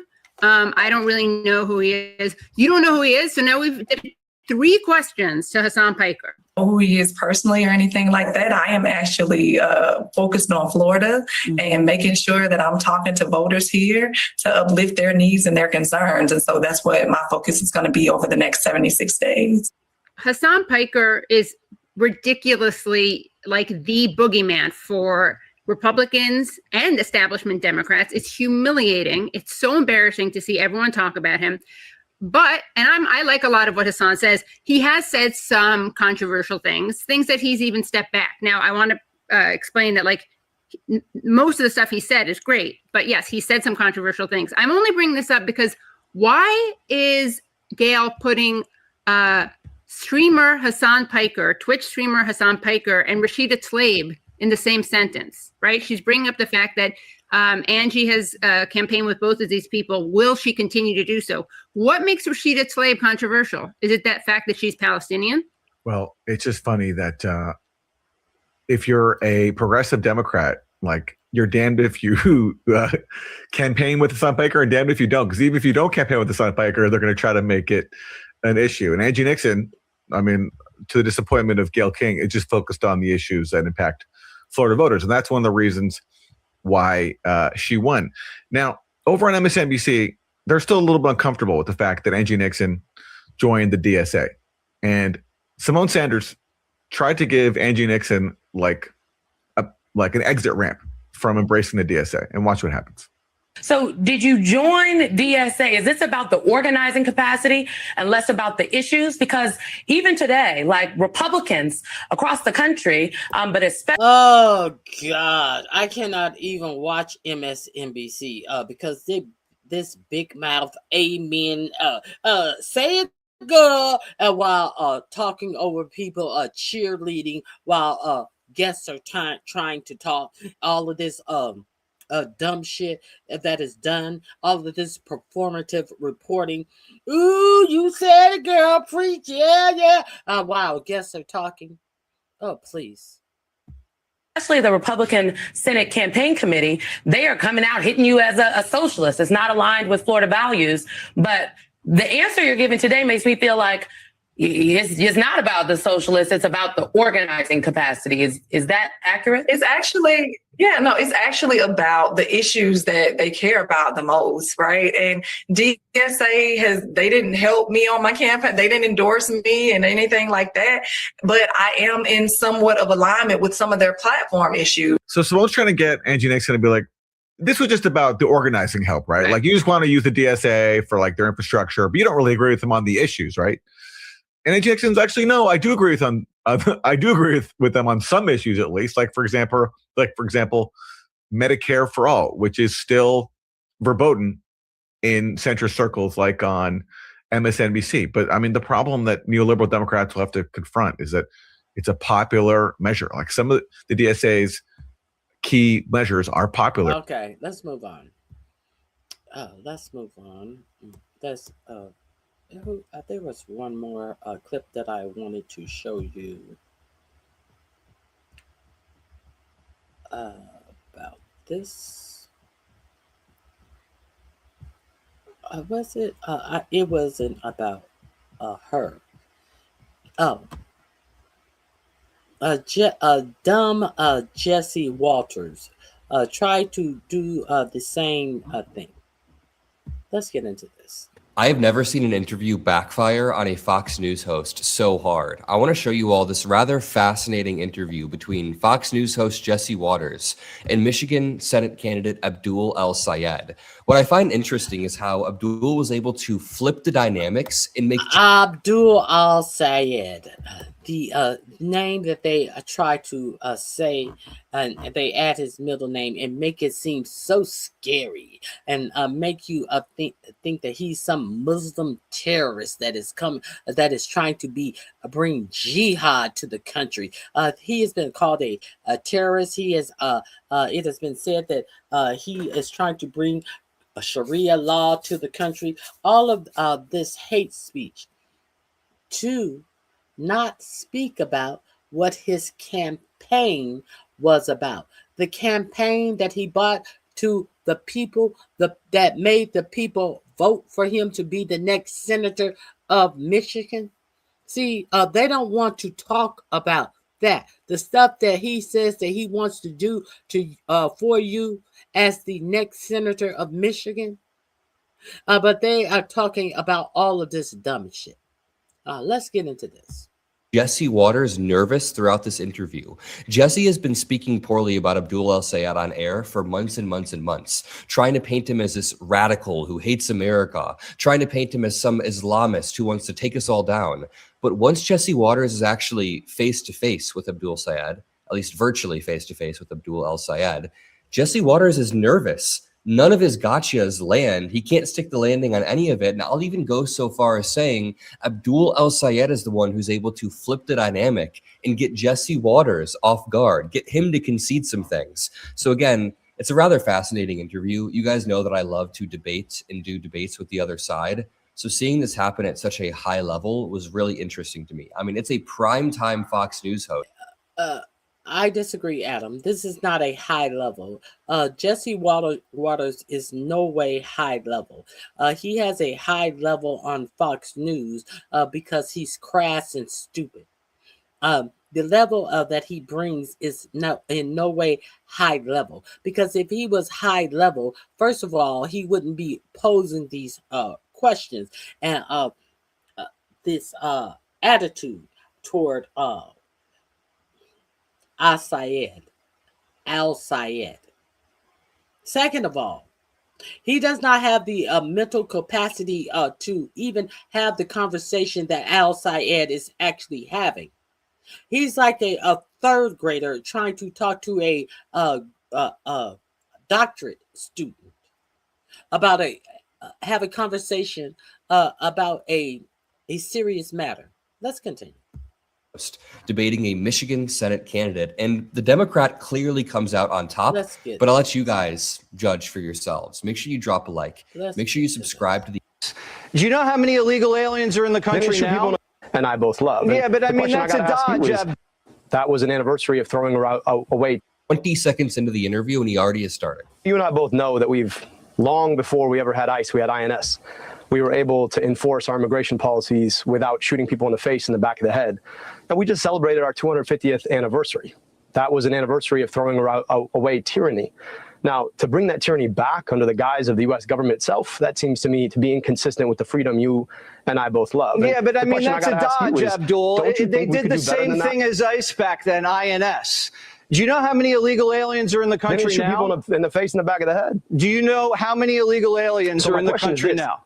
We had, no, I mean, to your point, Jesse, let me just answer the question. To your answer point, it. How many do we have? Fewer when we had INS. To your answer, yeah, exactly. Far fewer when we had exactly. INS. So we now have INS worked a lot better. Abdul, listen, we had twice as many illegals now when we had INS. So to your argument, you have to have... Jesse Waters is too dumb to even understand what Abdul El-Sayed is saying. Abdul's saying, if ICE worked so damn well, how come we have more immigrants here now, more illegal immigrants here now, which Jesse Waters is admitting? Abdul's basically working with Jesse's framework here in order to debunk what he's saying. Yeah, I mean, if INS was working so poorly, how come they were more efficient back then? It's a really, really solid point. Can I just point out, as... Thank you for the 2 jewels, Robert. Is it Robert? Robert, I appreciate that. This interview goes on, Jesse Waters seems to be more and more shaken by Abdul El-Sayed. And yesterday, Jesse Waters posted this photo on Instagram that I found. And okay, first of all, I find this to be very, very douchey. He's clearly just sloshed at a concert, which happens. It's fine. You're allowed to live a life, even if you're a Fox News anchor. But this just reminds me of like some douchey people I knew in college. I feel like you can see the douchebag on his face in this photo. And it also seems like he was partying the night before his Abdul interview, which explains why he was a little bit shaky and potentially hungover. It's just douchey. Like when you remove the makeup and the suit from Jesse Waters, you kind of see that he's a frat bro who never grew up. Let's move on to this next clip where Jesse Waters tries to ambush Abdul al-Sayed even further, and Abdul pins him down and holds his own. So Abdul is basically referring to Obama's JCPOA when Jesse Waters tries to do a gotcha about the Iran war. Program, you'd give them back their Air Force, their Navy. No, I'd go the nuke program's back to the buried time under when a we were mountain at of peace rubble. and we actually had nuclear containment. Now, Jesse, you like to, I mean, look, I understand selective memory about history, but we had a JCPOA that was well negotiated, that actually had nuclear nonproliferation far more securely than what we have right now after having gone to war for the better part of 6 months. Yeah, I like the fact that the nuke program's buried under a mountain of rubble. They can't even get access to it, but that's me. I think we'll figure it out. The thing you said about... So let's just stop there. So Sure. Jesse, wait. I understand you're not good at math. I get that. I'll give you that. But science, we have to talk about science, okay? Yeah. You understand that like nuclear material doesn't just go away because you buried it under a mountain of rubble. You understand they can still go back and bury it out, right? Yeah, You we're get watching it from Space Right. Force. So and we're not anybody any that more goes near secure it, than we were back then. Okay, let's move on. You said getting rid of... He said...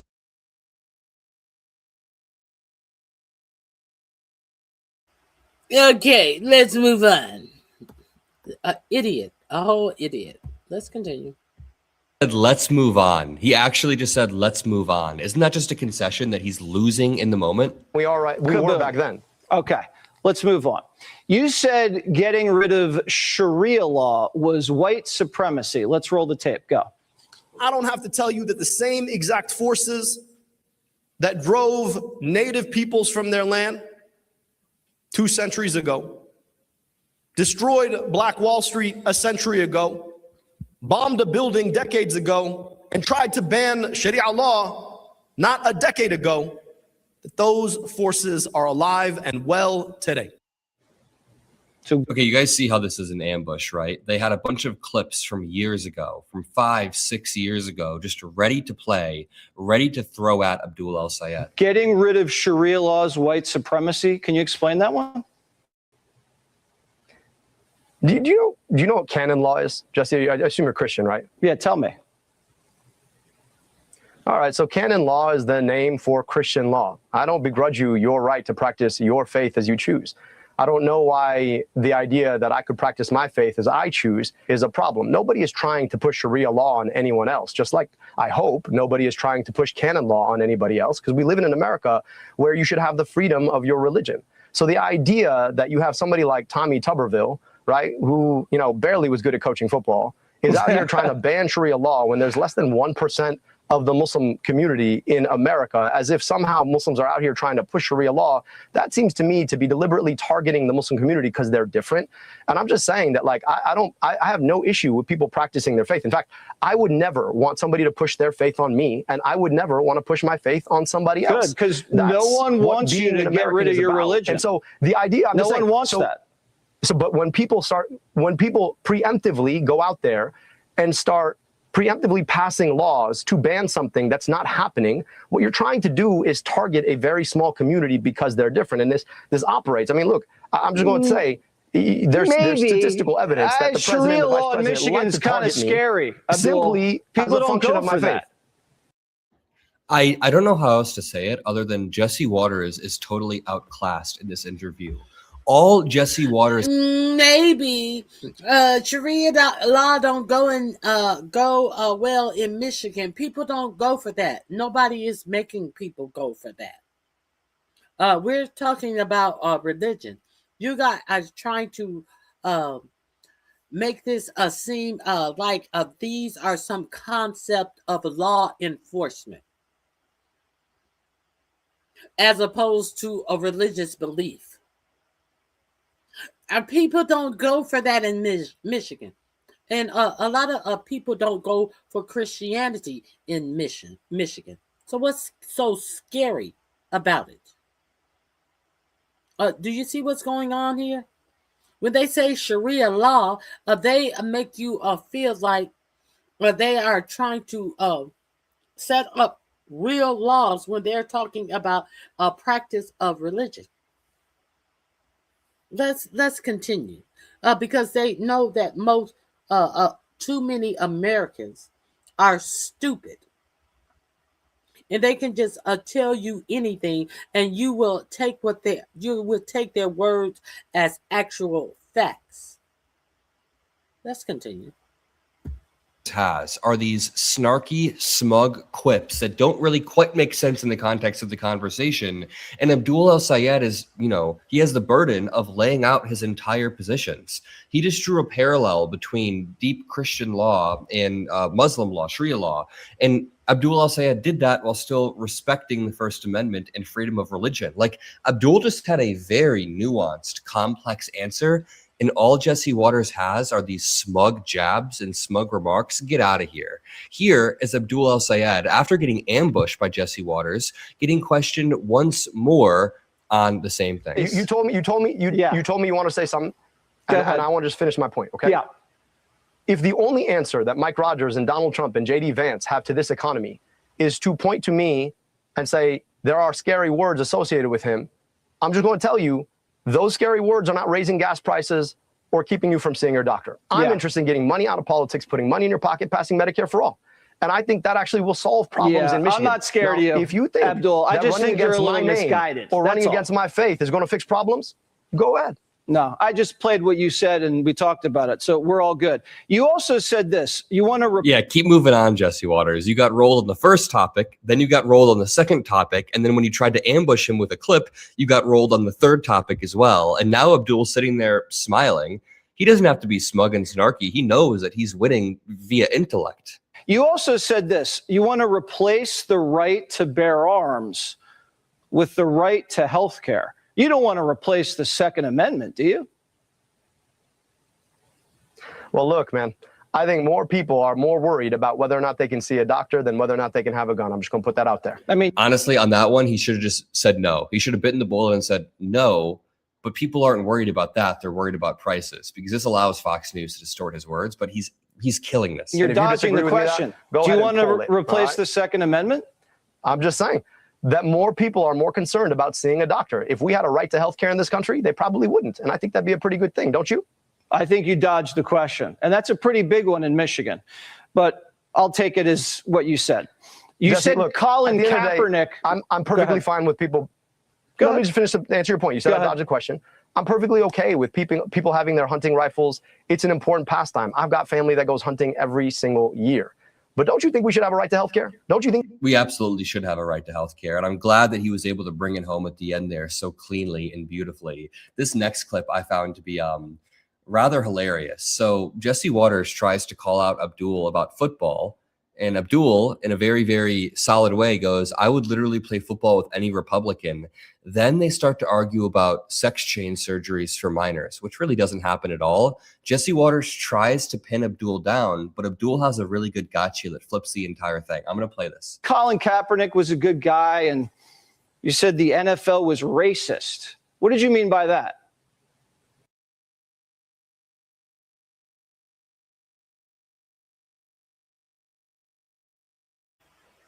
He meant that he was stating a fact. That's what he meant by that. Look, I think for Colin Kaepernick's sake, I think he should have had several more years in the NFL. Now, I think he's a pretty damn good quarterback. I think, unfortunately, he lost a lot of time. But the bigger question right now when it comes to football, look, I know you guys like to think I don't like football, but I'm happy to line up against anybody who thinks that I don't like football. And I'll just tell you, the bigger issue that we have for football right now is I looked at ticket prices to try and go and see a game with my family. It's astronomical through the roof. Now, I think football used to be the kind of thing that you could enjoy with people. It's another dodge, Abdul. So I mean, football. I want to talk about access to football. I asked you if you thought the NFL was racist because you said the NFL was racist, and now you're talking about ticket prices. No, I'm just telling you, the NFL is too expensive. Sorry, Jesse Waters. Not everybody has the means and the wealth to be able to get sloshed at an Usher concert on Sunday nights before they go bomb an interview at work. I mean, come on. It's just so out of touch. The NFL is too expensive. You don't agree? All right, so you don't think it's racist anymore? I get it. All right, well, I'm glad. glad. You don't think the NFL is racist anymore. That's most good. people can't afford that. Bigger issue with the NFL. You want to talk about the NFL. The bigger issue with the NFL is too many people can't afford it. I get you probably can't. And I know that you're in New York, so you have like 2 teams that play in the same place. So you get 2 options. But I'm just saying that here in Michigan, we got 1 team. Okay. And most people can't afford to watch them in the stadium. And I'd like to make it more affordable. Right, so you dodged again. Sex changes for minors. Do you support that? Look, you know, I remember having great conversations with my conservative friends about right to try legislation. The idea that the government shouldn't tell you what kind of health care you should have. I just think that the government shouldn't tell you what kind of health care you should have. And if you're a minor, you want to try on kids? Parent. Now, if you disagree with that, if you disagree that healthcare decisions need to be made by a doctor and their parents and a patient, then we think we agree to disagree. But you know, you want to put government inside. So Abdul, you're a doctor, right? Selectively. I am. So you think it's okay for a parent to slash his kid's thing-a-ling off? You think that's okay? I mean, do you really want to have this conversation? Are you circumcised? Yeah, but I mean, that's a Jesse, personal question. Okay, doctor. So you probably should want to move on.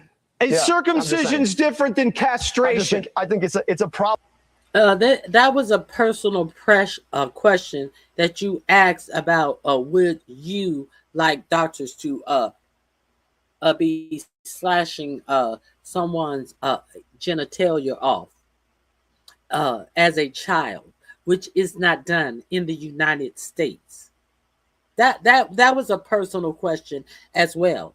But as long as you can use it as a false narrative to promote bullshit that the right will grab onto and pretend like this is something that is happening in the United States, factually, something that you know that is not happening in the United States. But when when he asks you about circumcision, oh, that's a personal question. Well, aren't all medical questions between a doctor, a parent, and their child a personal question? So why are you sitting up here on Fox News asking him about something that he never said that he was in agreement with? Why is this even part of the discussion about this man running for Senate for Michigan? There has been no question that has been asked by Jesse Waters about what does he expect to do for the people of Michigan. You notice? This is what I want you to notice. It's a problem that you think that you get to decide what happens between a parent, a doctor, and a patient. And I'm just saying that, yes, circumcision is surgery on a kid's ding-a-ling. So if you really want to bring that up, you can. I just think you guys are really selective about how you want to talk about these things. Abdul, Michigan's not going for that. That is sick stuff. I'm glad that Jesse Waters now speaks for all of Michigan after he just got rolled on 4 consecutive topics: the Iran war, football, the economy, and then he tries to do another gotcha about sex changes, and Abdul al-Sayed flips it back on him. And then, I mean, just look at these chyrons on Fox News at the bottom. Look at what they put on the bottom. Men in women's sports. The one before that, sex change surgeries for minors. Abdul thinks football is toxic masculinity. It's like the least favorable framings because they just want sound bites and snippets for their low IQ audience. Watch this. But let's keep going. Black people in Michigan. Well, I know you guys are talking about that, but like most of the country's not. Okay. Go ahead.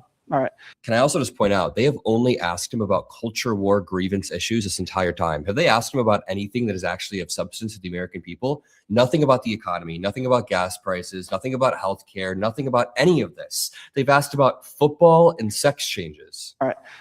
Black people in Michigan voted for this white lady you ran against by like 8 points over you. What happened there? Dude, Jesse Waters can't even ask a fully fleshed out question. Like, Jesse Waters has a 3-word limit. What happened there? Bro, actually give your own positive framework or stop being such a smug asshole, Jesse Waters. Well, Jesse, I mean, you said it yourself, right? You got to give credit to Abdul. He ran against the machine. I got outspent 11-1. That 11-1 is going to do something at the end of the day. Now, My job is to go and earn every vote. And we've been having some great conversations in the community. We'll continue to do that. And I have a lot to talk about when it comes to my work taking care of communities. I rebuilt Detroit's health department, led Wayne County's Department of Health, Human and Veteran Services, got to work alongside so many folks in the community to give kids glasses, take on corporate polluters, eliminate medical debt. I'm looking forward to continuing to have those conversations, and I feel really good about being able to bring communities together and beat Mike Rogers, who you and I both agree is a beta and won't come on your show and won't debate me in November. Didn't agree to that, but that's funny. Notice how the people who always say black people always make things about race are the ones that always make things about race. Okay, let's continue. Reparations. Do you support that? Really? You and I both agree as a beta and won't come on your show and won't debate me in November. Didn't agree to that, but that's funny. Reparations. Do you support that? Really, really good answer there from Abdul. Like, that was a brilliant answer. He laid out his experience in a pragmatic, rational way. I mean, if Fox News viewers had any sort of rationality, they would know that that was a good answer. Okay, reparations. Do you support that? Let's be real clear. The opponent that Al Sayed ran up against during the primaries put out flyers lying, saying that she was endorsed by Barack Obama. That's one thing. So a lot of constituents mailed in their votes. And when it was discovered that, in fact, she was not endorsed by Obama, many of the black constituents had already mailed in their votes. See, that's what Jesse Waters is leaving out in this tea. Now, Jesse Waters then, after that question, turns around and asks him about reparations. Are you for reparations to try to further distance the black vote from this man? See, they don't want to be honest about anything that this man is offering. They are trying to cast him in some fake premise because he's a practicing Muslim. I just want you to be real clear on this. When was the last time did you hear Jesse Waters ask a sitting senator if they were for reparations? And this is exactly why he is asking to further peel away the black votes, to make sure that what they're trying to do is to keep Al Sayed out of the Michigan Senate seat. And that's why he's asking this question. Be sure. In November. Didn't agree to that, but that's funny. Reparations. Do you support that? But you laughed at it. Because you didn't say you didn't agree. Like, Jesse, you're very good at telling me when you don't agree with me, but you actually laughed at that joke because you actually agree. Sorry. Reparations. Do you support that? I think we need to have an honest conversation about the incredible debt that was put upon black folks as a function of slavery that we have yet to pay. And I just think that's fair. Like, if people are enslaved and forced into servitude, and then we don't actually have a conversation about all that was owed, that our own country agreed was owed, I just think that it's past time to have that conversation. That shouldn't be a crazy thing. I think this is a really good way to answer it. It's a fair conversation to have, especially this Good far answer. in. Let's watch another one of these failed gotchas on live television. Like, Jesse Waters is just trying to throw these darts and he's missing every single one. See, rather than on the side of everyday Michiganders. No, because I don't want you guys to blow the country up. Do you know how much the federal budget is now? No, neither do I. Here's exactly What's the federal budget? You guys want to, right? Pete Hegseth. Abdul, answer the question. Do you know what the federal budget is? To raise. No. I just want to talk about this. Look, you want to talk about budgets? I'm happy to do that. The guy who used to work on your channel, I think he was like the 6th host on the 5. He wanted to raise our military budget to $1.5 trillion, and you don't seem to be upset about that. What? So we can fight a war we don't know how to get out of? To raise our gas prices $5 a gallon? That doesn't make sense to me, Jesse. We want to talk. I mean, very, very good answer. I will not talk to a single Republican about the debt, the deficit, or the budget when they're asking for $1.6 trillion to continue this failing war with Iran. I'm going to leave it there. If you appreciate these videos, make sure you drop a like. Make sure you're subscribed to the feed below. I love you all. Peace out. in Michigan? What? The issue that people are worried about is not that somehow somebody's going to come and push Sharia law on them.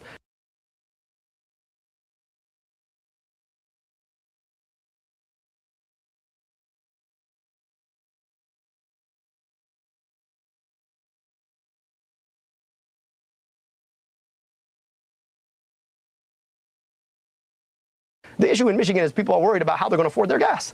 The issue in Michigan is how am I going to see a doctor when I get sick? How am I going to keep my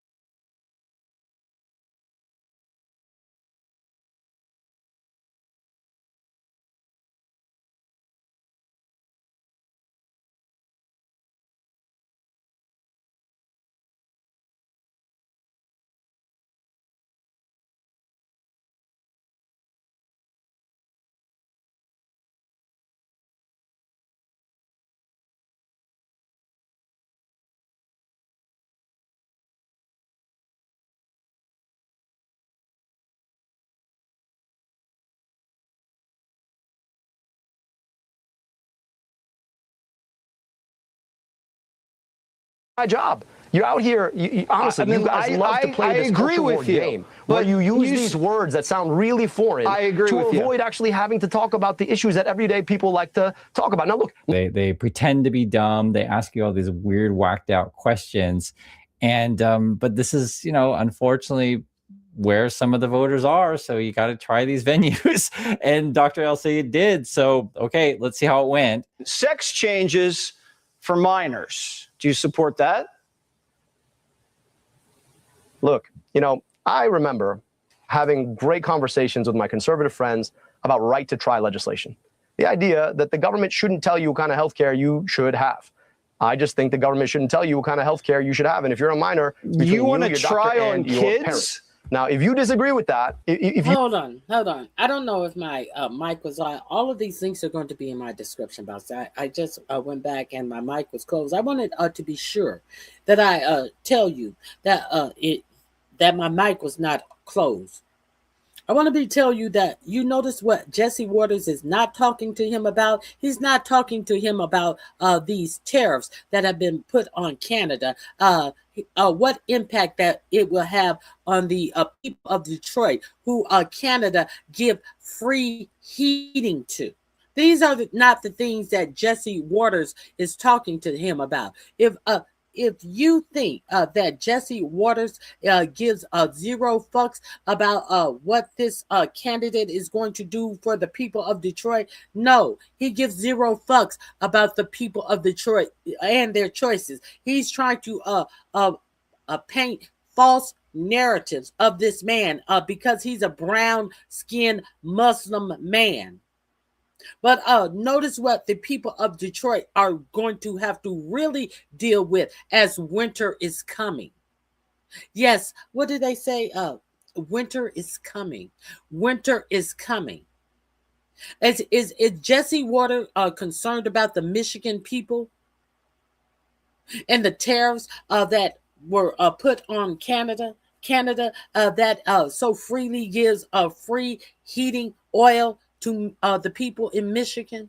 No, Jesse Waters gives zero fucks because Fox News is paying Jesse Waters millions of dollars to dummy down their viewers and to make them think that shit that doesn't matter a heel and a bean is so important so the oligarchs can continue to rob this country.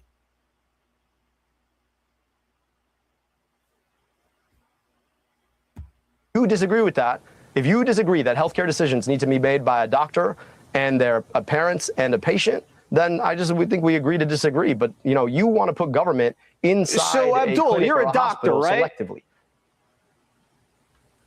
I am. So you think it's okay for a parent to slash his kid's thing-a-ling off? You think that's okay? I mean, do you really want to have this conversation? Are you circumcised? Yeah, but I mean, that's a Jesse, personal question. Okay, doctor. So you probably should want to move on. You probably should want to move on. Is circumcision's different than castration? I think it's a problem It's a problem that you think that you get to decide what happens between a parent, a doctor, and a patient. And I'm just saying that, yes, circumcision is surgery on a kid's dingling. So if you really want to bring that up, you can. I just think you guys are really selective about how you want to talk about these things. Abdul? And that's how you have to talk to Fox News because they come out with these whacked out questions. To be frank, guys, this is a very minor issue, but this is the stuff that Fox wants to talk about because they don't want to talk about actual things that people care. That's why I showed you in the beginning, right? People care about jobs. People care about putting food on the table, right? People care about, say, ending the war, bringing people home. I want to talk about access to football. I asked you if you thought the NFL was racist because you said the NFL was racist, and now you're talking about ticket prices. No, I'm just telling you, the NFL is too expensive. The NFL is too expensive. You don't agree? All right, so you don't think it's racist anymore? I get it. All right, well, I'm glad. You don't think the NFL is racist anymore. That's most good. people can't afford that. Bigger issue with the NFL. You want to talk about the NFL, the bigger issue. And so basically he's not taking the bait, right? And so they have these things set up for you to fall in these traps all the time. And he's maintaining his composure. Again, this is tough to do. A lot of people won't go on Fox News, which I completely understand. But this is essentially, he's willing to do that. And but I mean, I'll be curious your guys' thoughts. If you were, a candidate for Senate on, say, the Democrat side, would you be willing to go on Fox News? Is it even worth it? Right? Green New Deal. You back that up. Do you drive an electric car? I drive a plug-in hybrid made right in the United States. The bigger question about cars, though, is why the president just started a trade war or escalated a trade war with Canada. It's about to make all of our cars, especially the internal combustion engine cars, so much more expensive. You want to get rid of the internal combustion engine? No, I don't. Who told you that? That's what the Green New Deal says. My dad came to America to design internal combustion engines. No, that's the Green New Deal says phase out fossil fuels. Build renewable energy opportunities. Look, I'm not going to defend the Green New Deal. What I'm telling you, though, is that we could make a whole You're lot on the more record amazing as jobs if we backing actually the Green invested in New Deal, renewable energy. Abdul. Look, I'm just telling you this. Are you opposed to the idea that we could reduce energy costs and create jobs in Michigan? Absolutely, but I don't want windmills in Lake Michigan. So you're absolutely opposed to that? Yeah, I don't want to put windmills in Lake Michigan. Do you? Have windmills. I don't think the people in Michigan want that, Abdul. Right now, if you're running on that, that's not going to go over too well. We have a pipeline. No. I mean, Jesse, look, we can have a conversation if you want to. You want to keep cutting me off. We could keep doing that too. But you told me we're going to have a good conversation. I just want to talk about something. Right now, we have an oil pipeline in the Great Lakes. If that oil pipeline were to burst, the consequences for our Great Lakes would be disastrous. Now, you're telling me that you'd rather have a situation where that happened than a windmill? That really is so offensive to you? No. Now, those windmills are good. I'm saying I don't want to get rid of fossil fuels, and that's what the Green New Deal does. He's pretty good, actually, because essentially you're getting Jesse to admit, hey, I'm supporting fossil fuels, basically. And I'll just say this, guys. I live here in Korea. Wind turbines are being constructed everywhere. It's fine. We got solar also going up. It's not just Korea. China's doing it as well. They're pulling ahead of the USA. Much of Asia is looking at what's going on in the Middle East and be like, I just don't want to be relying on fossil fuels anymore, which I don't think is a crazy thing to say. And so that's actually a really great way to frame the argument. I also think we got to start taxing wealth for people who have over $100 million. I mean, at that point, like, what even are you going to do with more money? What are you going to do with more money? I mean, whatever I want. I mean, Jesse, I don't know how much you make. I'm not a billion. But I think I'd rather have. Well, yeah, look, so that's exactly it, right? The question ultimately is, do you want to drive on good roads, or would you rather have a billionaire make a second billion?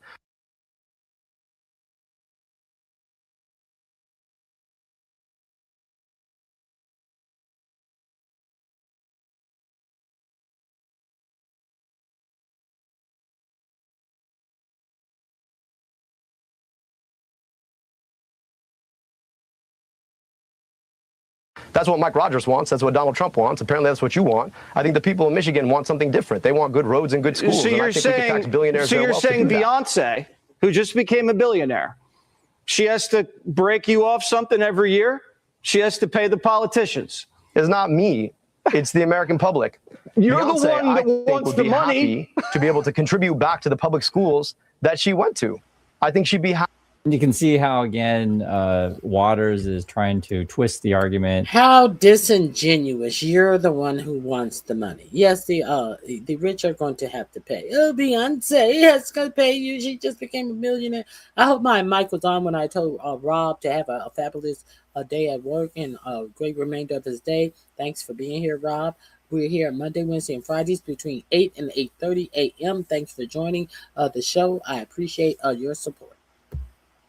Are you trying to get money directly from Beyonce to you yourself, your pocket? Like he's kind of implying that stuff.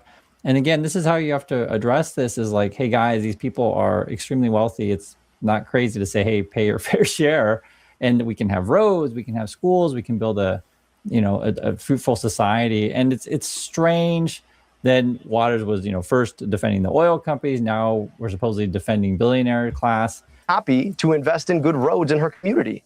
I think she'd be happy to pay a little bit more so that everybody had a little bit more.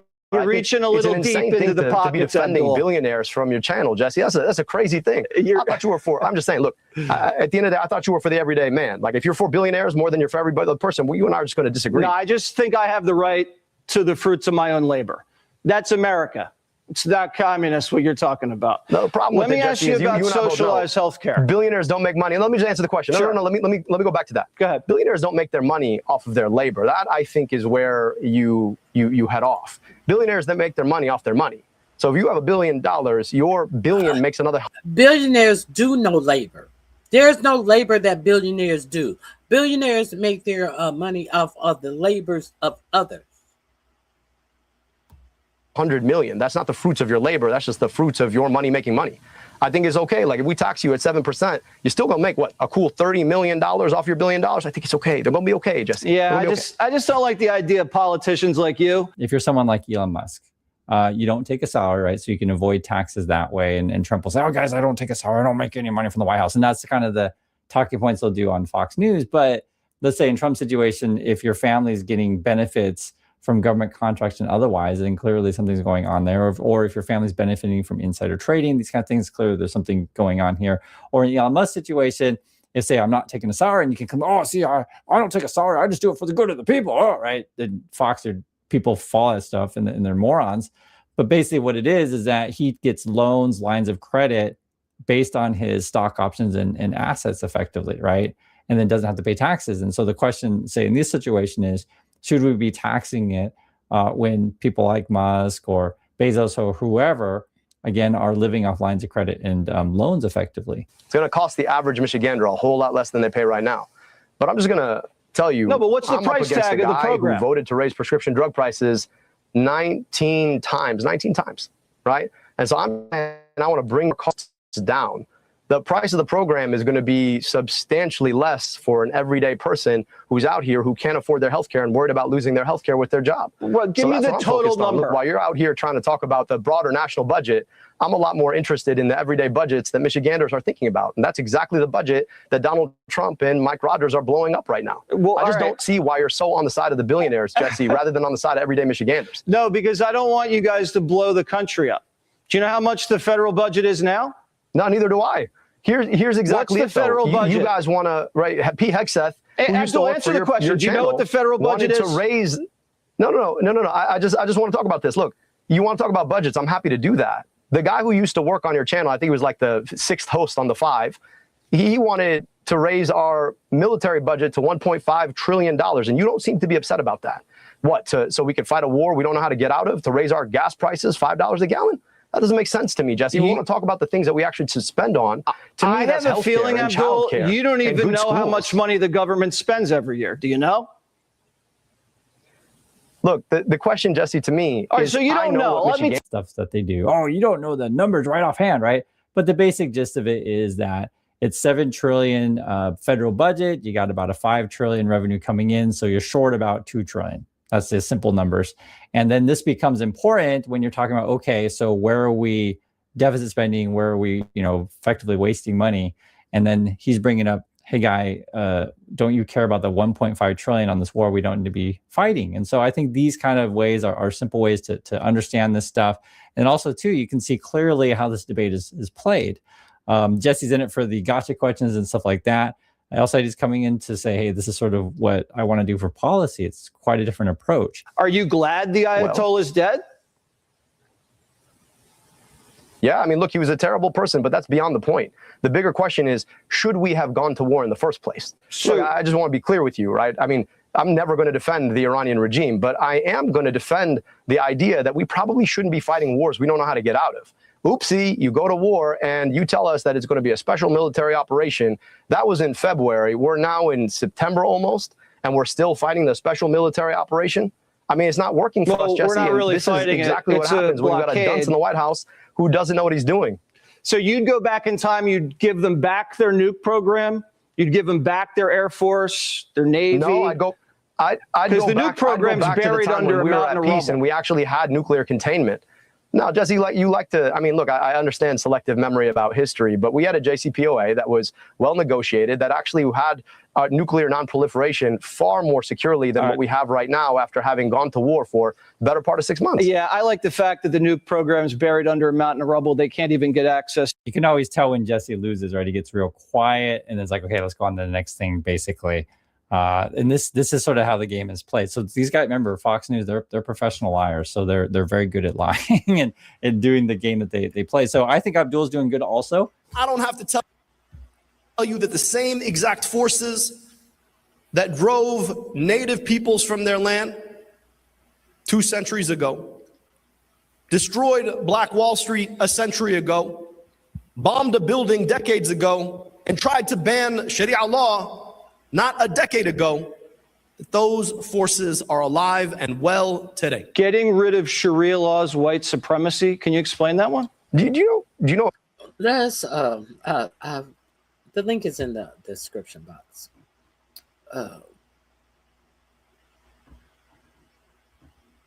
Let's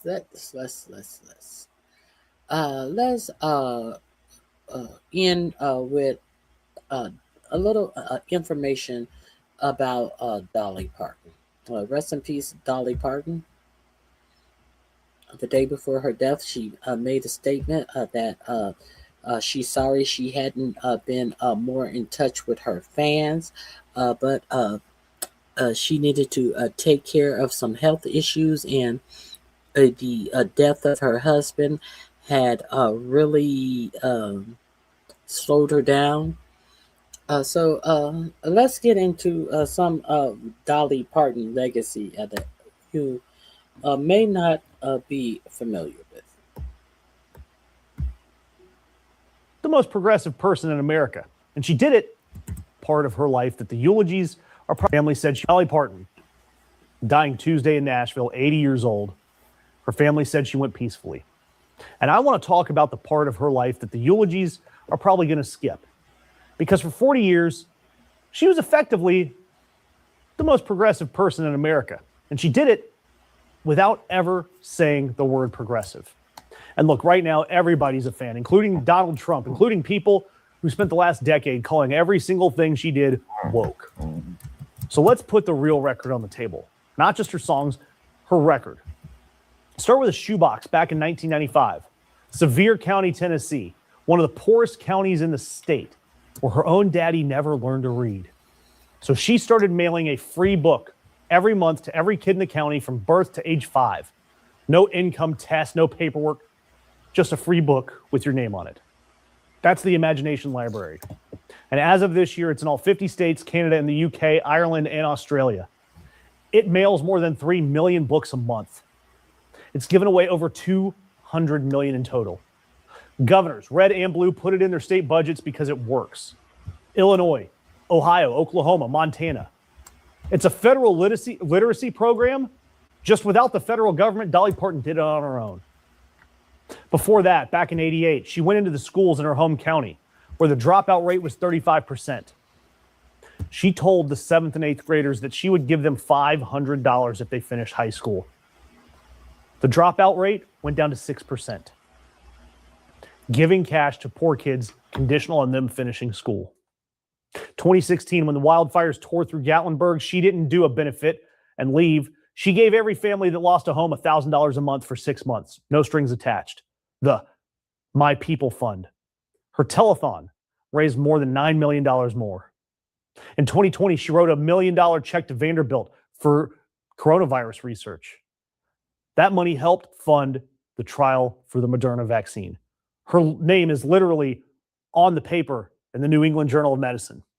And when she got her shot, she sat in the chair and sang, "Vaccine, vaccine, vaccine, vaccine," to the tune of Jolene, on camera in a state that would end up firing its top vaccine official 4 months later just for suggesting that teenagers get their shot. Vaccine, vaccine, vaccine, vaccine. I'm begging of you, please don't hesitate. In 2022, Dollywood started paying 100% of tuition and books for every employee. Part-time, seasonal, full-time, didn't matter from day one. 11,000 people. The kid working the funnel cake stand now can get a degree. And then the thing she said, because she did pick her spots, but when she picked them, she didn't miss. 2018, she quietly took the word Dixie off of her dinner show. That's 2 years before anybody else in country music did. When they asked her why, she said, quote, "As soon as you realize something's a problem, you should fix it. Don't be a dumbass," end quote. 2020, when the country was on fire over George Floyd, Billboard asked her about Black Lives Matter, and she said, "Of course Black Lives Matter. Do we think our little white asses are the only ones that matter? No." She was for gay marriage before most Democrats in the Senate were. She'd look out at a crowd of drag queens dressed as her and change the words to drag queen, drag queen, drag queen, drag queen, please don't take my man. And when the church people complained, she said, and I'm quoting, "All these good Christian people that are supposed to be such good Christian people, the last thing we're supposed to do is judge one another. God is the judge, not us," end quote.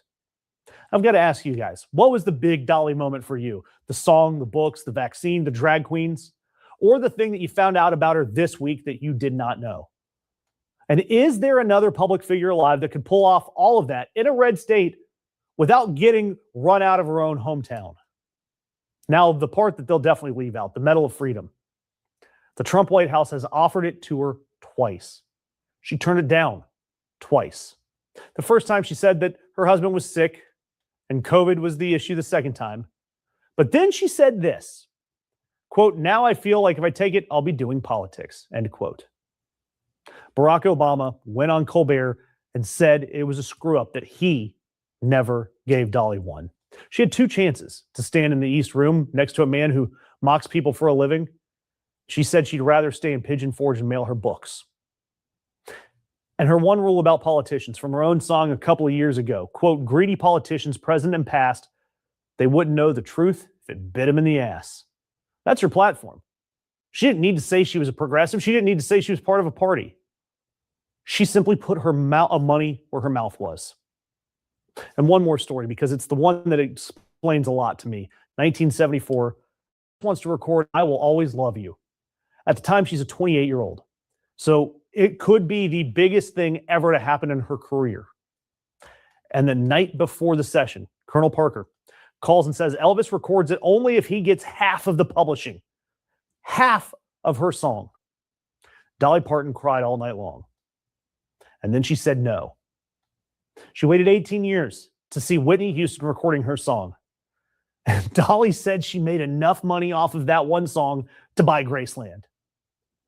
That's the tough spirit. That's that woman. Don't sign your work over to the powerful man, no matter how big the room is. Own your stuff. And then compare her to the billionaires who spend their money on think tanks and real tanks. And tell me, who's the real radical there? Look, Dolly Parton never told you who to vote for, but she spent 40 years showing you what a government could look like if it loved you back. Independent media, we survive on your interaction. So leave a comment about what Dolly. So, that being said, let me make sure my mic is on. That being said, rest in peace, Dolly Parton.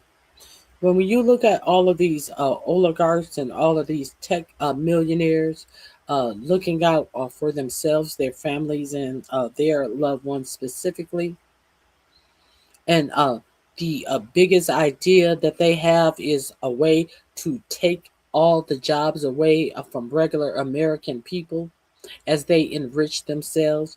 The biggest projects they have are government contracts for war and things to fight war, and a new weapons of war. Um, Understand that while you're listening to our oligarch centered for-profit media that has been collected via this beloved deregulations that the Republicans love. This is what deregulation gets you. It gets you a large swath of businesses owned by one person or one entity. And the news that you are getting out is reflect is reflecting that every day. And I just really hope that you understand that all of these talking points and all of these things that you are seeing expounded on a lot of these channels, I want you to ask yourself when these newscasters are out here calling themselves making a point on someone who is running for office in your state. Ask yourself, what point does that question have to do with you and how you live your life? Ask yourself, if you're the official who is running for office in your state, uh, how important is their answer to the question that this for-profit media is asking officials who are trying to run for office? Are anybody questioning the officials who are running for office what is going to better the way you live your life in America? If they don't, why are you watching them? I appreciate everybody who have watched me. Please share, subscribe. This is why they say that independent media is very important because we are getting a whole lot of junk out here in this for-profit media, a whole lot of distractions, a whole lot of ways. Now, your Supreme Court has ruled that, in fact, Donald Trump, federal government, his buddy who used to work in waste management, who is now the uh, postmaster general, will now be able to pull your mail-in ballots off of the machines and not mail you your mail-in ballots. Not because they have found any mail-in fraud, just in case. A 6-3 ruling by the conservative Supreme Court has ruled that people from the actual post office will be allowed to pull your ballots in the midterm. So the game is being rigged, sorely rigged. So, and we'll talk about even if these Democrats go ahead and win their seats. There is also talk about any seat that goes from red to blue that they are going to contest confirming the votes for these seats. So it is not over by far. So I hope you guys have a great remainder of your day.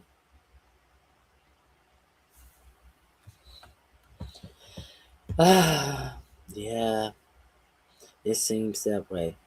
I hope you guys have a great remainder of your day, and share this video out. I'll see you back here on Friday. If we have breaking news on tomorrow, I will be here tomorrow. All right, guys.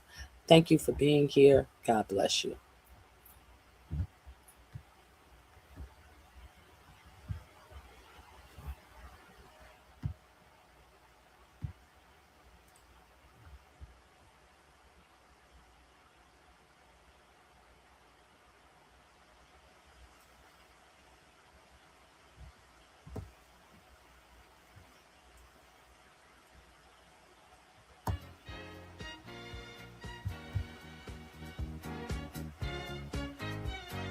take a seat and go meet Ronnie. Sweet, sweet, sweet, sweet Ronnie.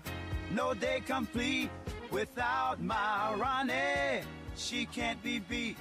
Sweet, sweet Ronnie. Bye-bye.